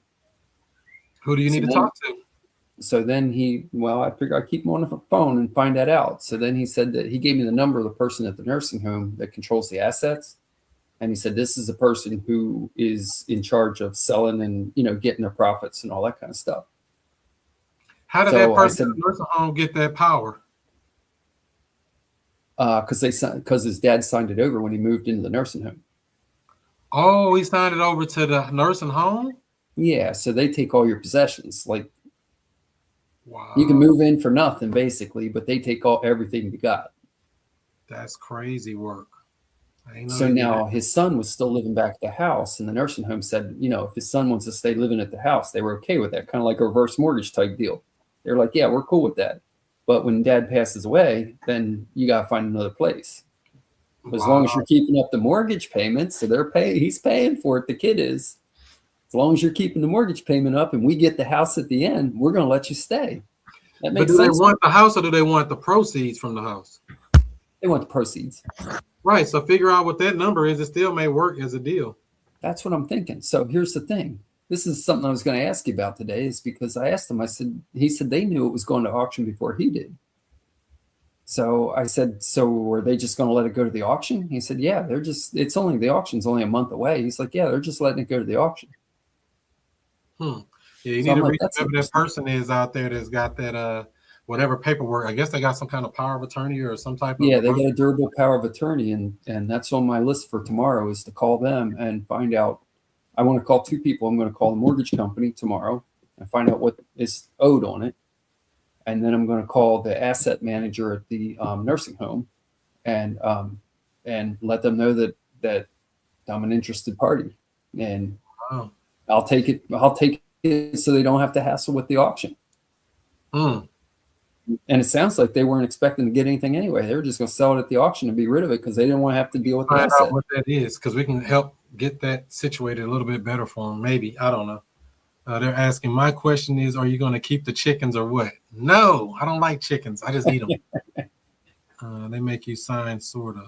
It's a movie about that. Oh, it's a movie about that where they be taking people houses and wow, these people crazy. This is so many things in real estate. It's people, it's finances, it's a physical asset. It's always a lot of moving parts. That's why you got to love real estate. You can always get in. Every transaction in real estate, 15, 20, 25 people might be eating off that one deal. Why can't you get your slice of that pie? That's all I be wanting to know. So this is Bettina's favorite part of the show. Bettina, what have you learned today? Ooh, negotiate. You never know. Life is like a box of chocolates. You never know what you're gonna get. That's it. That's it. Ask questions and don't be afraid. Worst thing they can do is say no. Okay. And it ain't gonna be your first time being told no, and it's definitely not your last time. Take your no, keep it moving. All right. What about Mr. Art? What have you learned today? Just that having a sense of urgency is sometimes going to be the thing that make or break these deals. Like you said, that guy called in and you talked to him on the phone and you wrote up the agreement and emailed it to him while I was on the phone. And that fast tracked this whole deal. You could still be waiting another week to catch up and meet up with that guy right now if you didn't do that. So sense of urgency is very important. Yeah, he's hard to catch too, because before he called back for that call we just listened to, I called him about 10 times. That dude don't answer the phone a lot of times. That's why he said, oh, sorry, I couldn't get your phone call or whatever. He's kind of weird. I don't know. As long as he's okay for closing, that's all I know. Show up for closing, sign that paperwork, and be out that house so we can get this money flowing. Have you thought about putting memos on any of your deals? Yeah, it's a whole problem here in St. Louis County from what I found out. It's a whole issue. It's a whole We talked issue. about that last week, didn't we, Chris? Yeah, I mean, it can be done, but it's so much red tape, man. These people make everything difficult. One, they want to make sure that the seller signed off and is notarized, so they won't even do it off just the purchase agreement. And then two, on the document, what I found out, let me see. On a document like this, they said they have to have a 3-inch margin up top for them to put their county seal and stuff on it. If it's not there, it's a $25 extra charge. I said, what? Just to not having a 3-inch margin above you, it's a $25 charge plus the filing fee? They said, yeah, you got to get this notarized and get this. Yep, just like that. You already knew it. Better have that space. Do they charge you $25 if that space ain't there? No, that was ChatGPT. Oh, okay. They knew to do it for you. Okay. There you go. I was just about to ask about doing a memorandum. And then we got Yeah, I one don't here think for the it's gonna notary. be a problem. One for the notary Yeah. and Exhibit A. Yeah. And that's the catch. A lot of people don't realize when you're doing your documents, that's why there's multiple pages on these documents. You put your notary on one page itself. You put your exhibit to tell what property we're talking about on one page itself. And your other documents just go to connect to all of those documents. But it's separate pages. Why would we want to do separate pages there? So when we change anything on it, we don't have to go back for more notary. Come on. It's already there. That's how we do our trust documents. Everything is all separate. So it has a generic language on the front pages. Then it has Exhibit A, which is going to be the property address, the legal description of the property, and then you're going to have your notary on a separate sheet. So that document can go really damn near to anywhere, but don't say I told you that. Paperwork make the paperwork. That's the little things they don't tell you about this thing called real estate. The little slick stuff. And that was the thing, Chris, when I went to ChatGPT, it created that memorandum for me. And this one is actually a memorandum of purchase and sale agreement. So it created that for me, but it didn't put the 3-inch space at the top. Let me see. Is mine like that already? Oh, let me go. So I had to go back and prompt it to do that. And so, ChatGPT gives you answers, but it only gives you as good answers as what you give it questions. Mm-hmm. Exactly. I don't even know if my memo document has it. Let's see, blank memo. And then I told it that I wanted the Exhibit A on a separate page. And so it went and rewrote it with Exhibit A on a separate page because it all had everything on like 2-page document. It makes a difference. The paperwork makes the paperwork. And the thing I found out real quick when I did that deal out there in your area in St. Louis, Yeah. I had to do a release of what is it called when you have a note and you have to do a release? A lien release? Lien release. Yeah, I had to do a lien release. And they gave me a heck of a hard time because every time I sent them a lien release, it was all done and official. They're like, oh, it doesn't have enough space at the top. Oh, it doesn't have this. Oh, it doesn't have that. And I was like, oh my gosh, after like the third iteration of it, I finally got it right. But when I asked ChatGPT, I said, do it the way that the county's going to expect it. And it said, oh, I'm sorry. You're going to need 3 inches worth of space. Here you go. That lady looked at Why my did you tell me that the first time? She said, it's going to be a $25 upcharge. You ain't got 3 inches at the top. I said, you got to be S-ing me.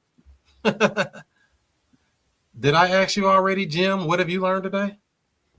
You have not. I like the negotiation that you had there. That's for sure. And then the other thing that I heard is just the conversation, because like in that call, I'm learning this myself is that probably only a third of that call was about the house. You were listening to him.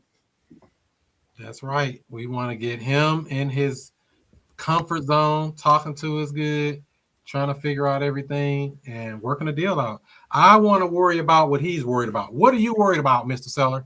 That's what I want to spend my energy on. If you're thinking about the price, I'm thinking about the price. If you're thinking about, hey, where I'm going to move to, I'm thinking about, hey, where you going to move to? Because you can't stay here.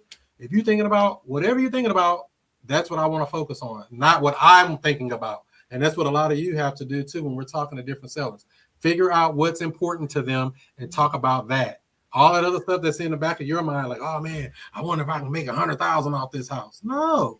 What does the seller need? Then what does my buyer, if I'm going to wholesale it, need? Or what do I need if I'm going to buy it? I know I'm not buying that house. That house needs way too much work. I'm not putting no $100,000 into that house. So he's going to buy it for $95,000, put about $90,000 in it, and sell it for about $260,000, $270,000, somewhere in there, maybe even up to $280,000 by the time he finishes it in the spring or summertime. So I think that's going to be a really good deal for somebody else to do, not me, because it's in a good area, good school district. And what more do you want from real estate? A raggedy house. As a matter of fact, this was the worst house in a great neighborhood. How do you love that? How do we pull that stunt? I mean, the worst house. That is definitely the worst. Every house over there looks beautiful. Lawns cut, little doggies running around. Want to bite your ankles, ankle biters, and everything. Everything looks so peaceful. Flowers in the lawn. people jogging. I'm like, wow, this is a beautiful neighborhood. And I'm like, did I get the worst house? I did. The worst house in the neighborhood. It was fun though. That's the nursing home guy that's the house I got there. It's in a beautiful, beautiful neighborhood. It's a 3-2. It's a brick ranch with a finished basement. And I think he owes 60,000 on it. That's what it's going to go to the auction for. Mm. And its ARV is probably around 325. Mm. And it's going for how much? It's going to the auction for a $60,000 loan. So when they say 60,000, that's probably what they owe, huh? When it's starting at the auction at that price. That's what they owe on it. Let me go see what's cooking on auction.com. What's a good zip code? On for my area? Just a good area, period. Bettina know a good zip code. She's gonna give me one that I don't like. Give me a good zip code, Bettina.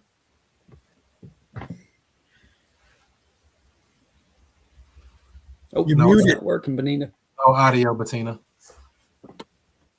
She having a good 62202. Oh no. I knew you was gonna give me one I don't like. Let me go see what they got. See, that's a good thing. So I'm on auction.com. Let me share my screen. How do I do that again? Last thing we'll do before we I land. use auction.com. Well, yeah, auction.com. That's what it is. So I'm gonna Why do go you use auction.com? because it's easy. I use multiple sites, but I just do this to keep very simple. So anybody that's looking at this can't say, I can't do that. This is so easy and don't cost no money, and you don't have to think. It's right there, and you even get a picture of the house. The only thing that you got to remember is once you put your zip code in, to come over here and go to, you see they got choices. They got REO bank on, and we don't want that. Private seller, probably, and we probably still don't want that, but you might, who knows. And then foreclosure homes. I'm always checking foreclosure homes. So, and then I'm going to change my distance to like 10 miles of what the zip code she gave me. So a lot of this, is this where in your area, Bettina? No. 62222 would be closer to me. Alville.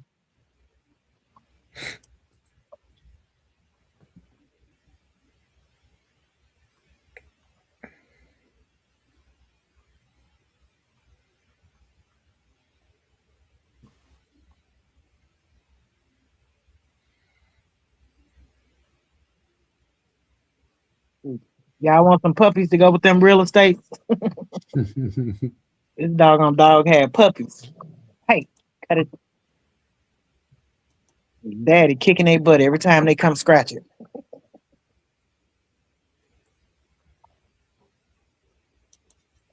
So you know what?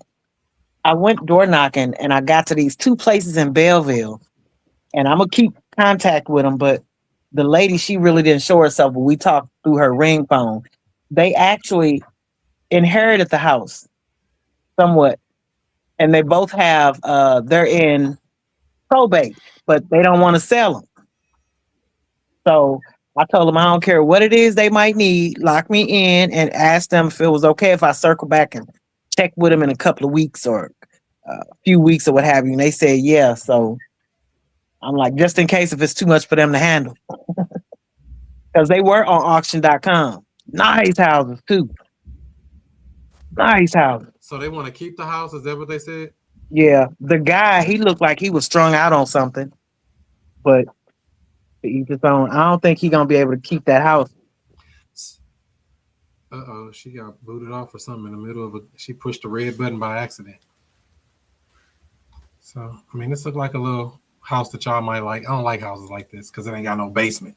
It's a slab. How do you know it's a slab? I don't see any basement windows, and it's sitting on the ground. Pretty much. So it ain't no sidewalks over here. Everything about this says, dang, that's a Google must have accidentally took a picture of his vehicle. Look at that. It's dirty. Clean y'all vehicle up. And somebody got a little camper right there. How much for that camper? That's an ADU. That's not a camper. There you go. Probably about $8,000. And I give him $500. I don't even want to give him that much. That's $500 a month, Chris. No, one time. That's what I pay. Cheap. No, I'm saying the exit strategy, that's $500 a month. That's another tenant on that property. I know that's right. So this, my friends, is exactly why, and I wish Bettina was on here. I don't like dealing in these type of markets. Do you see this stuff right here? $1,000, private seller. That house that raggedy, they can't even get $1,000 for it. Why would I want to be in a market like that? How am I supposed to make money in this deal? Section 8. Oh, that house like it's falling down. Oh. I mean, just looking at it, let me make sure. It may just be me. Let me put Yeah, gosh, no. Why would I want to? I mean, they got this house here they trying to give away for $1,000. That's a tree house. And what's this? A 1-bedroom? They say it's a 3-bedroom, 1.5 bath. Where? I guess it's a straight shotgun house. Go straight back. Hey, Chris, have you guys ever tried Google Earth? Yeah, I love that little spot. That Google Earth is amazing, ain't it? sure. Well, I was like, hold on, wait a minute. That's a little bitty house. That's how I found out I didn't want this one house to put it under contract because they wanted so much money for that house. I was like, you ain't gonna get that money. You're not gonna get no $200,000 for no $50,000 house. I give you $5,000 cash. They wasn't going for it. Well, we I can't must have pulled up that Google Earth. I was like, but that's half the property. Where the other half of the property at? That's it. Whoa. So guess what, Bettina? Last but not least, your other favorite part of the show. Are you ready? Give it up. Let me have it. Uh-oh, you getting ready to call?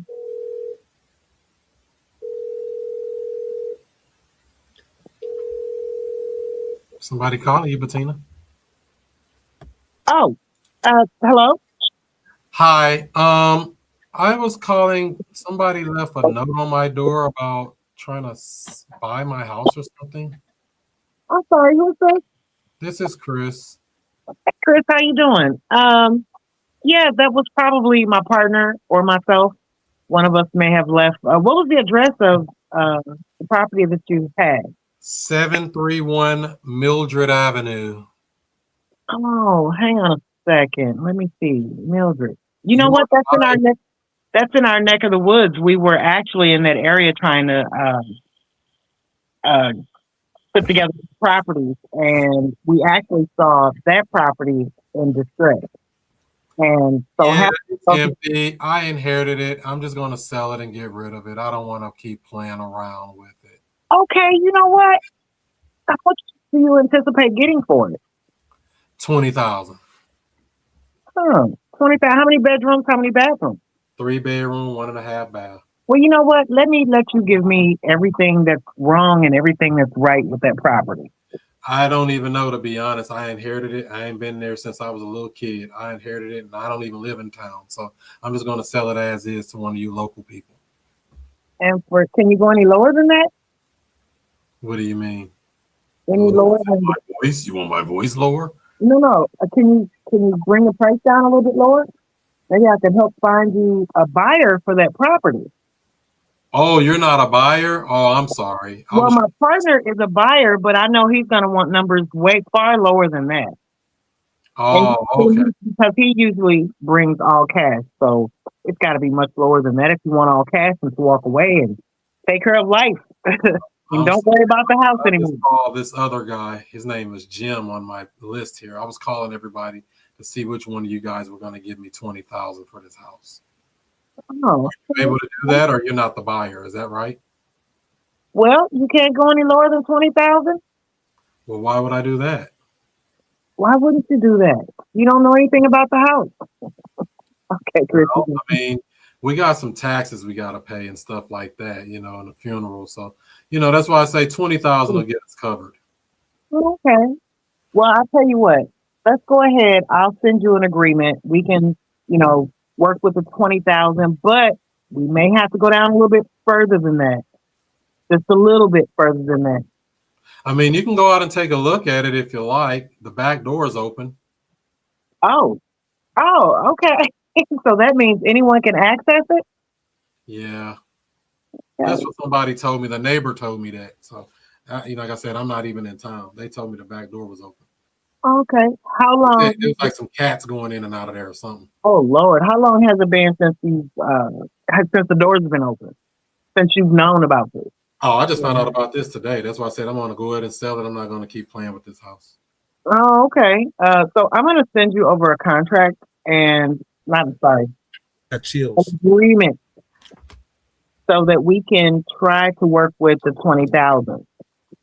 And I'm gonna go. I'd like to take a look over it as soon as possible. How soon can I get?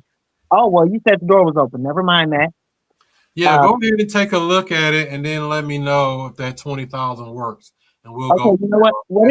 What is your email address and a good phone number to catch you by?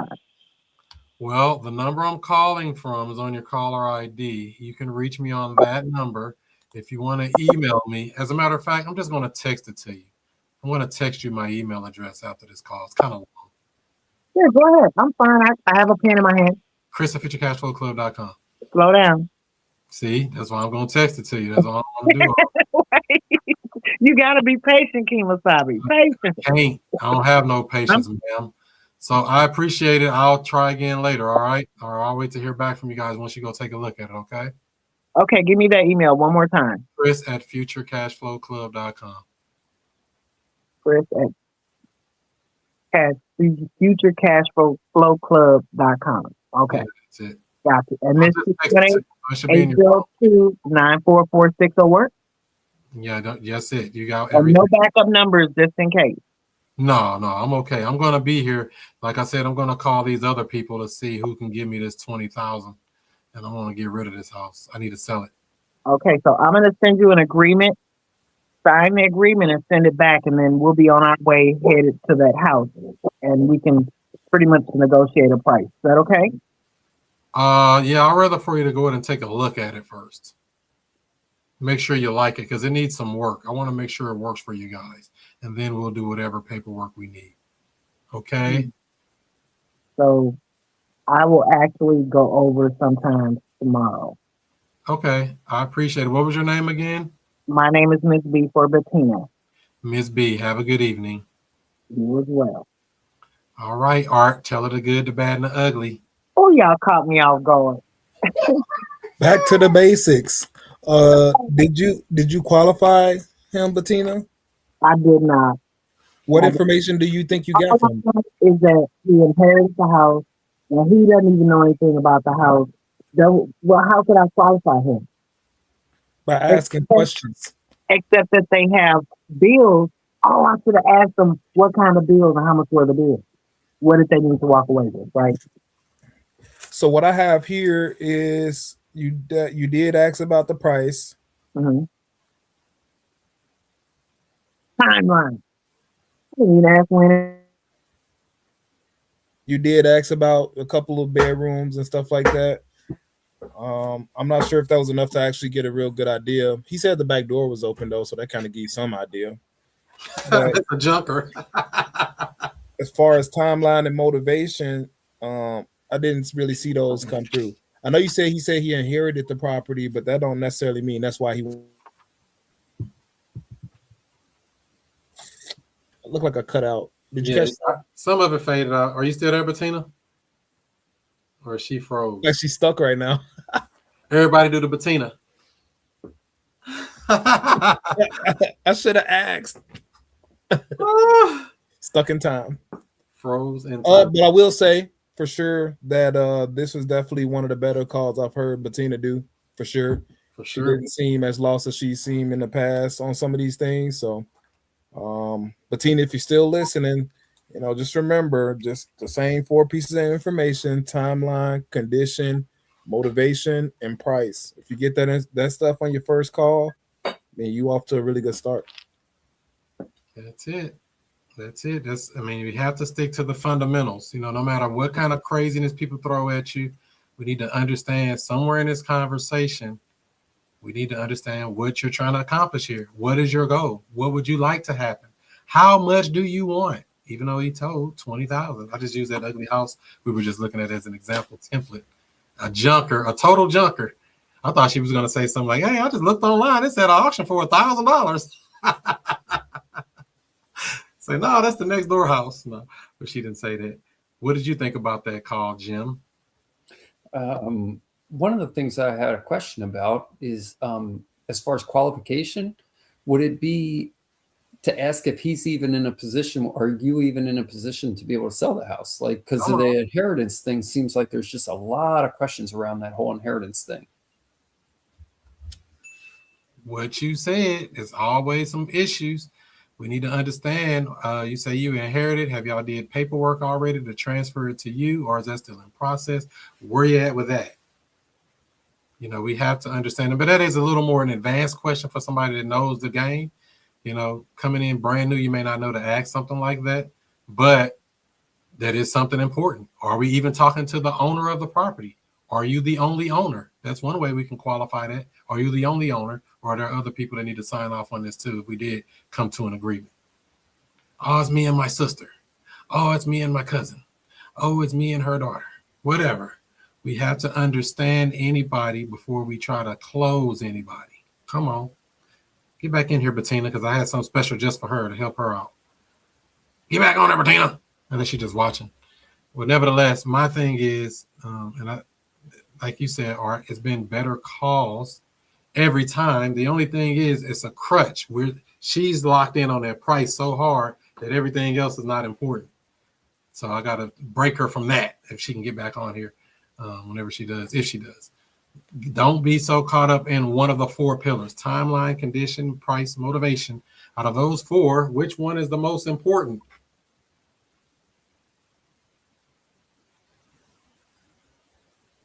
Which Motivation. One? Probably motivation. Probably. Because if we understand their motivation, if they're trying to move away from some pain or they're trying to move toward some type of gain, we can know which game we're going to play. We need to understand them before we try to beat them up on price or do any of that stuff. Kind of like I was doing on that call. What do you really need to move? When I asked that seller, what do you need to be able to get to your next place? What you really need? Oh, I'm not sure. I got to look. And no, you're not going to put me off. That's a stall tactic. We're going to get this thing done. You know, we have to understand them before we really try to close a person altogether. And so what I see on her calls, more leaning toward price. Can you go any lower? Beat them up, beat them up, beat them up. Yeah, we might want to beat them up, but there's a time to beat somebody up, not immediately. And then the whole conversation get derailed talking about beating them up on price when he's dealing with funeral costs and all the other things that's important to them. Remember what I said before we even did the call, the role play call. What's important to the seller? Understand that and talk about that, because that's what's going to help you get the deal. Everything else is secondary. Yeah, we're going to get to the price. Yeah, we're going to get to the timeline. Yeah, we're going to get to the condition of the house. We're going to get to all of that. But we need to focus on what the seller feels is important to them. Just like you hear on our opening calls, hey, yeah, you put in a form to say you want to sell your house. Is that correct? Yeah, I want to sell it. Yeah, how much you looking to get for it? $300,000. Okay, what you got going on there? Simple question like that. What you got going on? And they can go wherever they want to go with that. That's a vague question. It doesn't put them locked in a box like, what's the condition of the house? I just want to be vague. What's going on over there? How can I help?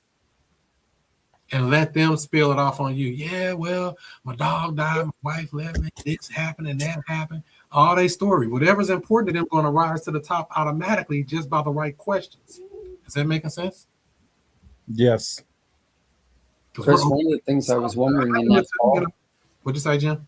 One of the things I was wondering in that call is getting to understand a little bit of what the pain is. And so, you know, I'm thinking there could be back taxes. The town could be telling them that the grass needs to be getting mowed and that kind of thing. And, you know, there could be stolen cars sitting in the driveway. I mean, it could be any of a billion things that now that person who just took ownership is now responsible for, wherever in the world he is.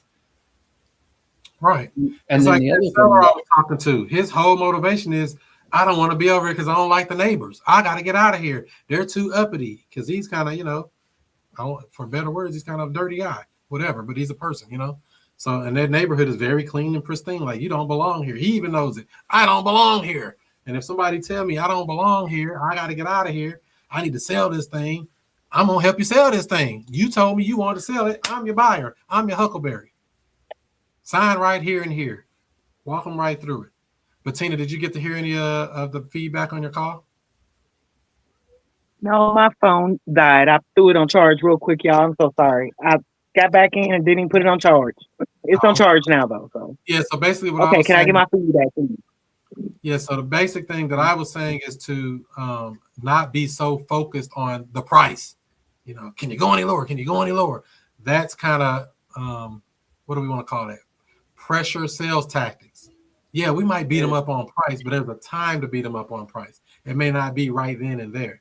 We need to understand what's important to the seller or to your client or to the person, your prospect, what's important to them before we start trying to do any of that type of stuff. Does that make sense? Yeah. So we have to Okay. understand them before we plan them. Art, did you have something you wanted to say for? Yeah, I was gonna just add on to what you were saying that Bettina, is good that you're asking multiple times about trying to get the price lower. I think that you know, your timing, you should just you know, how your timing in a certain way. It ain't no one way to do it. But long story short, this is Did you what I freeze or I froze? can you hear me right now? Did you freeze or I froze? That's your phone doing that, Bettina. You moving. I'm moving. Hold on. All right, so real quick, I'll just keep it real simple. It's really good that you're going for price reductions.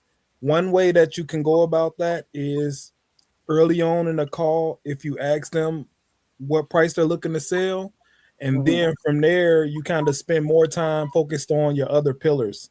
So you spend some time building rapport with them, listen to everything they got to say, find out their timeline condition, let them feel all warm and fuzzy about you and feel like they know you and like you a little bit.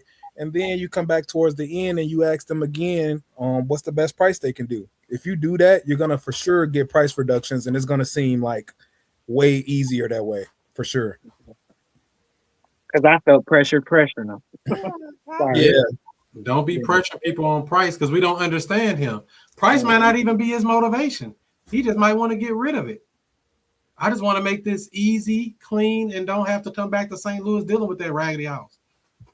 And then he did say something about bills, that he had bills to pay. So I shouldn't have assumed that $20,000 was what they needed. Yeah. I should have asked. It's always best to ask, you know, and ask. And what I was saying when you were off is basically focus on whatever they're telling you is important to them. First, you're going to get them on price. Don't worry about that. That's going to come back. We got the price they want. Yeah, we ain't giving that. We're going to find out what's really going on. What's the situation over here? Let's see what we can do to help you. You know? And then, so let's just say we go through the whole call. They tell you the situation. We got funeral bills. We want 20,000, the back door open, all of this stuff, right? They dumped all this pain on you, this problems. Yeah, I got all this going on. All this. Yes. And you're listening to them. And you're looking at it like, yeah, well, looking at the numbers online here, I don't think we can do 20,000. And just stop. And guess what they're going to say? Well, what can you do? You making them come to you now. That's an art, though. See, that's an art for art. See, that's a skill set to develop later on. I'm just telling you about it now. As you do more closing calls and stuff like that, you'll get better at stuff like that. Just stop and let that awkward silence. I don't see any way we can do 20,000 for it. I mean, what could you do? Well, I mean, that's a good question. I mean, this one sold for that. This one sold for that. I mean, we probably closer to like, I don't know. I mean, probably like 10. Would that help you guys out and get everything you need done? 10. Well, we were really hoping for 20. We'll do 10. You're like, damn, they took it. I should have went lower. Should have went lower. And I'm just using that as an example. We don't know. So hopefully that helped you out. Chris, the other thing on those out of town things, like you were just saying in this scenario, like the person had a price in mind, but we don't even know if really a house even exists on that address. Right. They acquired something. And he didn't know anything about it and what was going on. Said the door was open. That just threw me for a loop. It's like, if the door is open, then it's free grain. Yeah. There's people that do that around here in my neighborhood, you know, on these inherited houses. But that was the questions that was coming up in my mind that would open up some dialogue. Maybe is what condition is the house in, and how recent have you seen that condition? Because sometimes the house exists and sometimes it burnt down last week. You know, you really don't know. Right. And maybe it has somebody living in it. And Yeah, even- And the reason I'm saying this, Chris, is because I experienced all of that in St. Louis. Yep. And I was the guy that was trying to sell the house. So, you know. And there was no house there, or it was burnt up or something.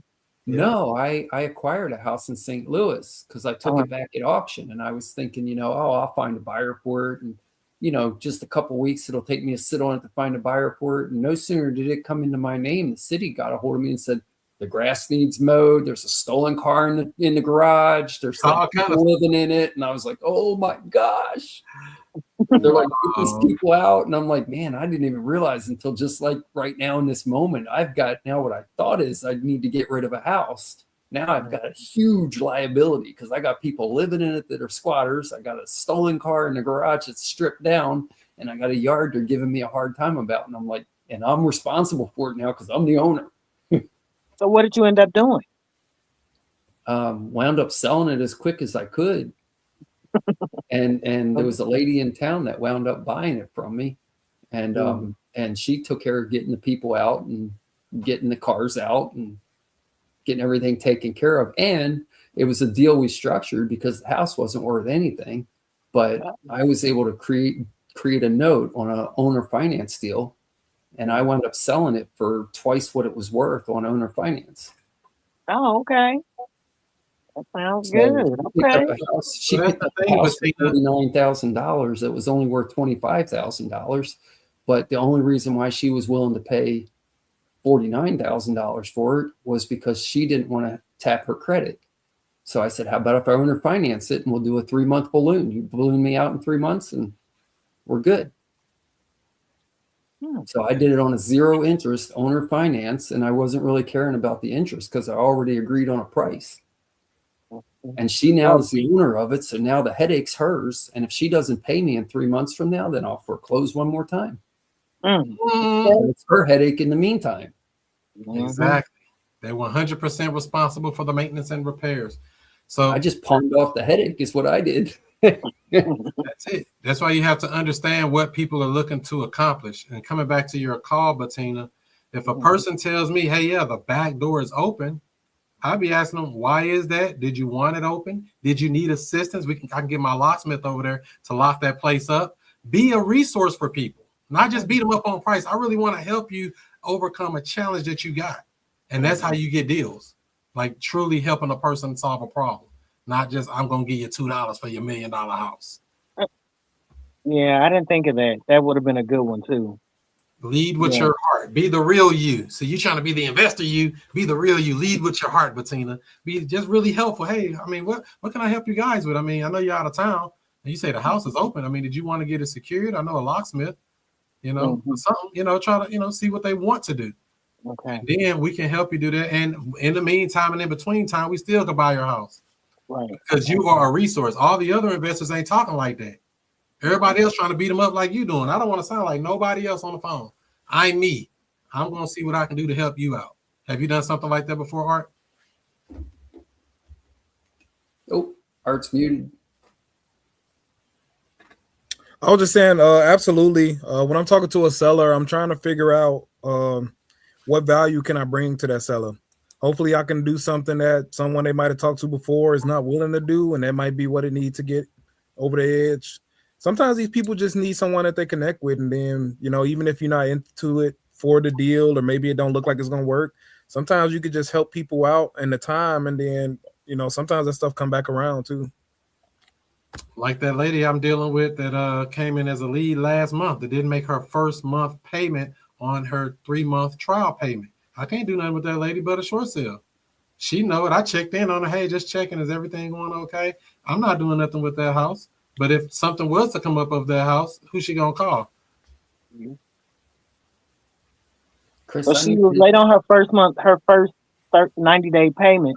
Yeah, she So was what on happened to the house? I never made that payment, so I don't know what they're gonna do. I guess they kick her off the system, or I don't know. You know, I ain't never experienced that. That's dealing with the bank. The bank got their own rules, man. Mhm. So I'm Chris, gonna I need you to send me your short sale contact. sure. His name is Matthew. Hold on. Oh wow, somebody want to buy my thing here. 1 second. Want to see it tomorrow. One of those little things to add value, like Chris, in that last scenario, you said that the cats were running in and out of the house and things like that. I mean, sometimes it might even just be a simple thing like putting a board on the basement window or something like that to keep the cats out. And, you know, some of those little things might even be value adds for the buyer eventually, for you, the buyer, eventually. You know, can you seal it up so the pipes don't freeze over the winter time, or just something, you know?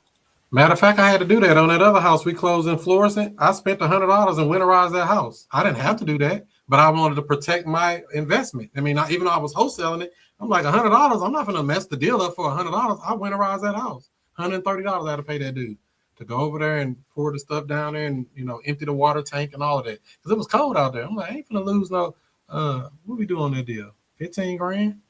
I don't even know what we did on that deal. Whatever it was, I'm not losing it for $100. Whatever it is. That don't make sense. I'm winterizing it. Little stuff like that, changing the locks. Even though it's kind of tedious, like, you know, do I want to deal with that?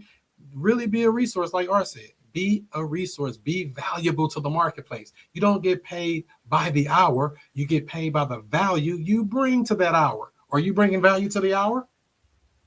Or are you taking cold showers? Can I say one more thing? Yeah, come on with it. All right. So Bettina, I was thinking about this when you were talking on your call. One other tactic that you can do at times is if you're trying to get someone to go lower and they kind of like stalling out at a certain price, one thing you can do is insert the anchor price. And when you do the anchor price, you want to make sure that it's so low that they're for sure going to say no. And then you follow up with asking them, how close to that number can you get?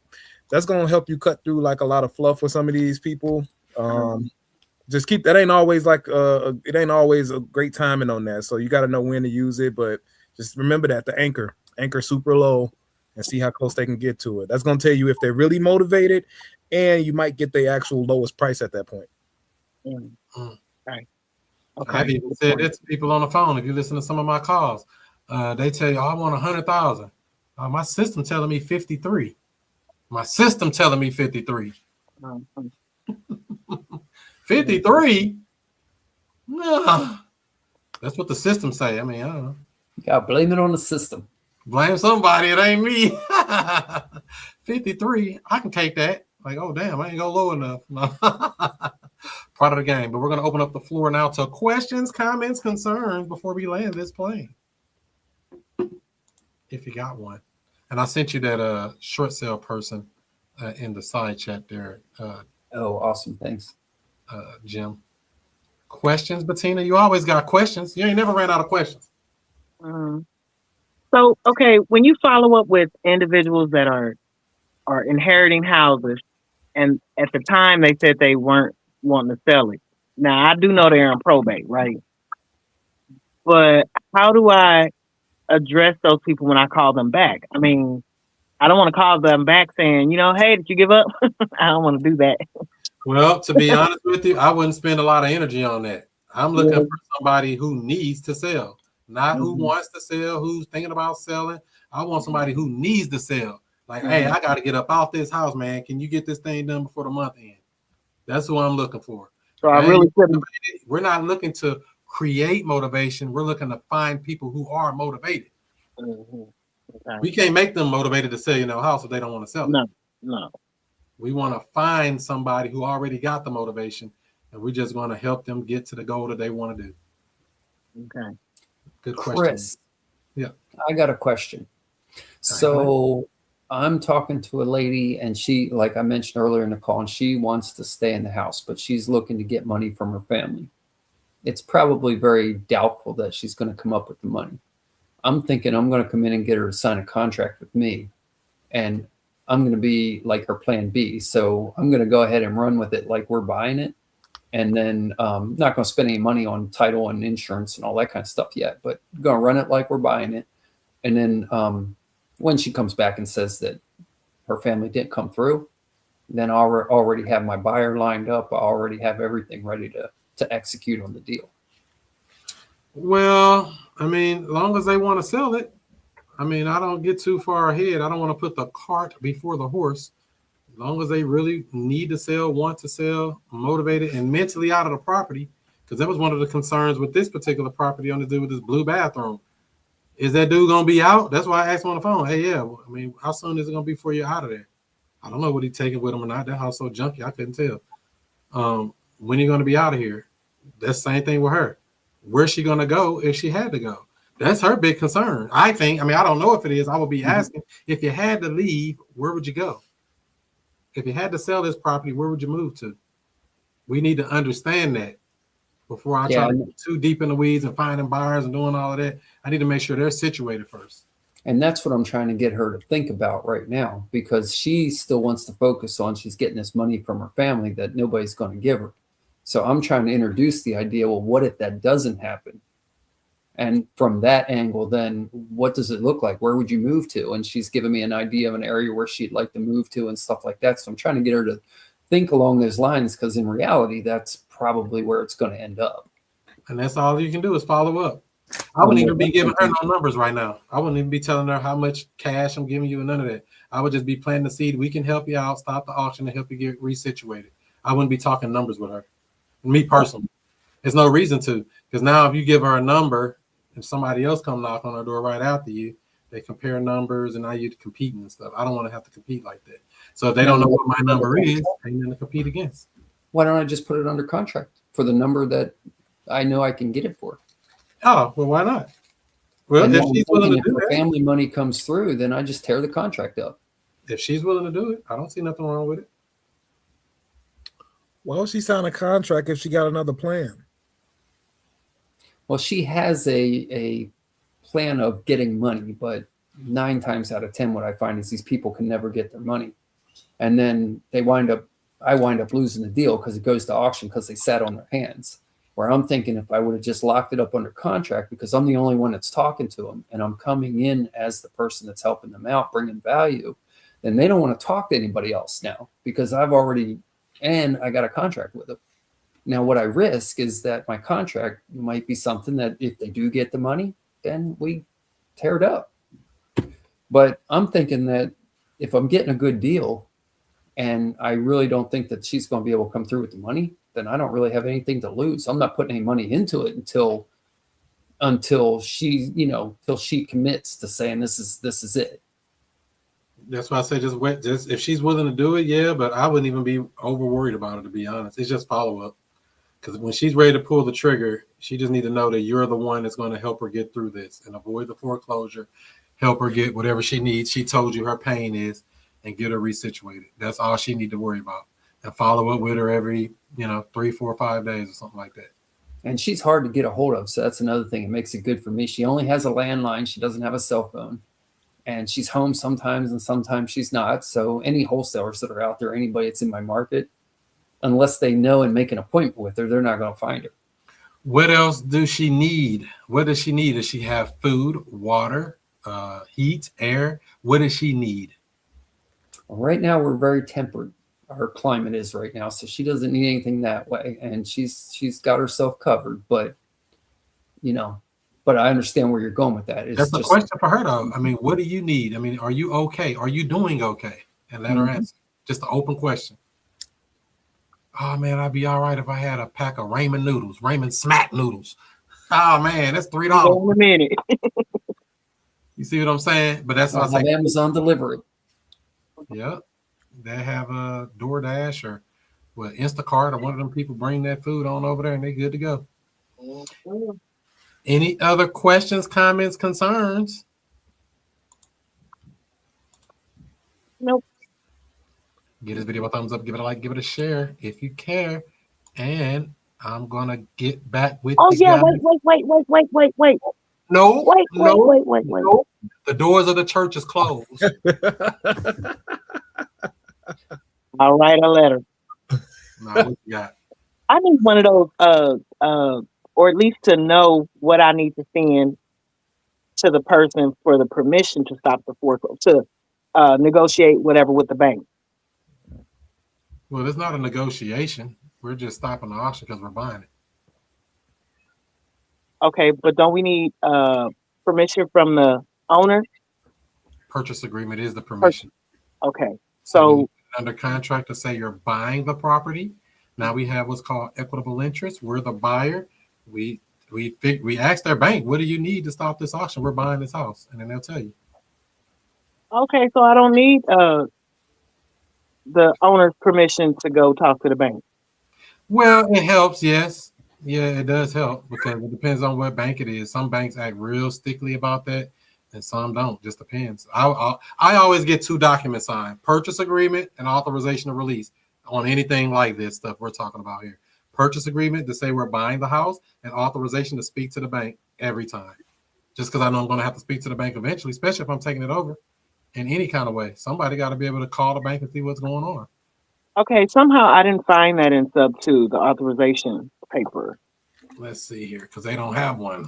Let me get you one though. Because I was definitely looking, and I'm like, Sometimes each one of the banks has a different one that they like to have, but having a template is a good thing to start with.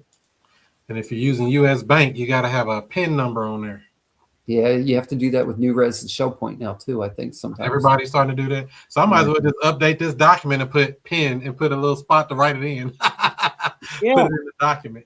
it's either a PIN or a password. I think Rocket Mortgage is doing password now. Really? Oh yeah, Rocket Mortgage is the worst. When it comes to any of this getting advanced stuff, they're the one. So yeah, this is the authorization. This is a generic one that I use. It's got the creditor name. You put in what U.S. Bank, their address, their phone number, their fax, their address, the property address, the loan number. And this says this gives to release any and all information about the above listed loan to Chris Monroe and or agents or assigns. This form may be copied or sent via fax by electronic service. This is continued authorization, said individuals to obtain about my loan. In addition, I authorize you to send any copies of statements, short sales or assumption packets, payoff demand letters, and or other communication regarding my loan, any mortgages, liens, or judgments to said individuals. See, I ain't playing. And then you put a date right there. That's a lot. And then they sign, the borrower will sign, print, date, social, and date of birth, all on here. And like we said, we might even add PIN number. Can I add that without messing up something? Oh, see, I done made 2 lines. PIN. I'm dealing with one with Rocket Mortgage right now. I haven't ran into that yet. Not yet. Yeah, it's U.S. Bank that want a PIN number. I've dealt with them twice, so I just write it on there now. So I think I just make that on the sheet. So when we do it, now then the seller might be thinking, "You want my PIN number?" No, I don't know about that. I'm taking that off. I'll just write it in there like I normally do before I send it to the bank. I create a PIN number, put it on a document, and send it to the bank. That's how I do it. If they're one of those banks that need that. And the other thing on that document, Chris, do you need social or just the last 4? Social. You just need last 4, but I always have them put their whole social. But last 4 is all you need to talk to the bank. So they can't go wrong. Why do I want the whole social, Art? Sometimes you call in and it might ask for the whole social. Sometimes you call in, you might have to be them. Don't tell nobody. Ooh. My name is John Borrower. Yeah, sometimes I call. Sometimes, depending on the prompt, it only asks for the last 4. Sometimes it's asking for the full social.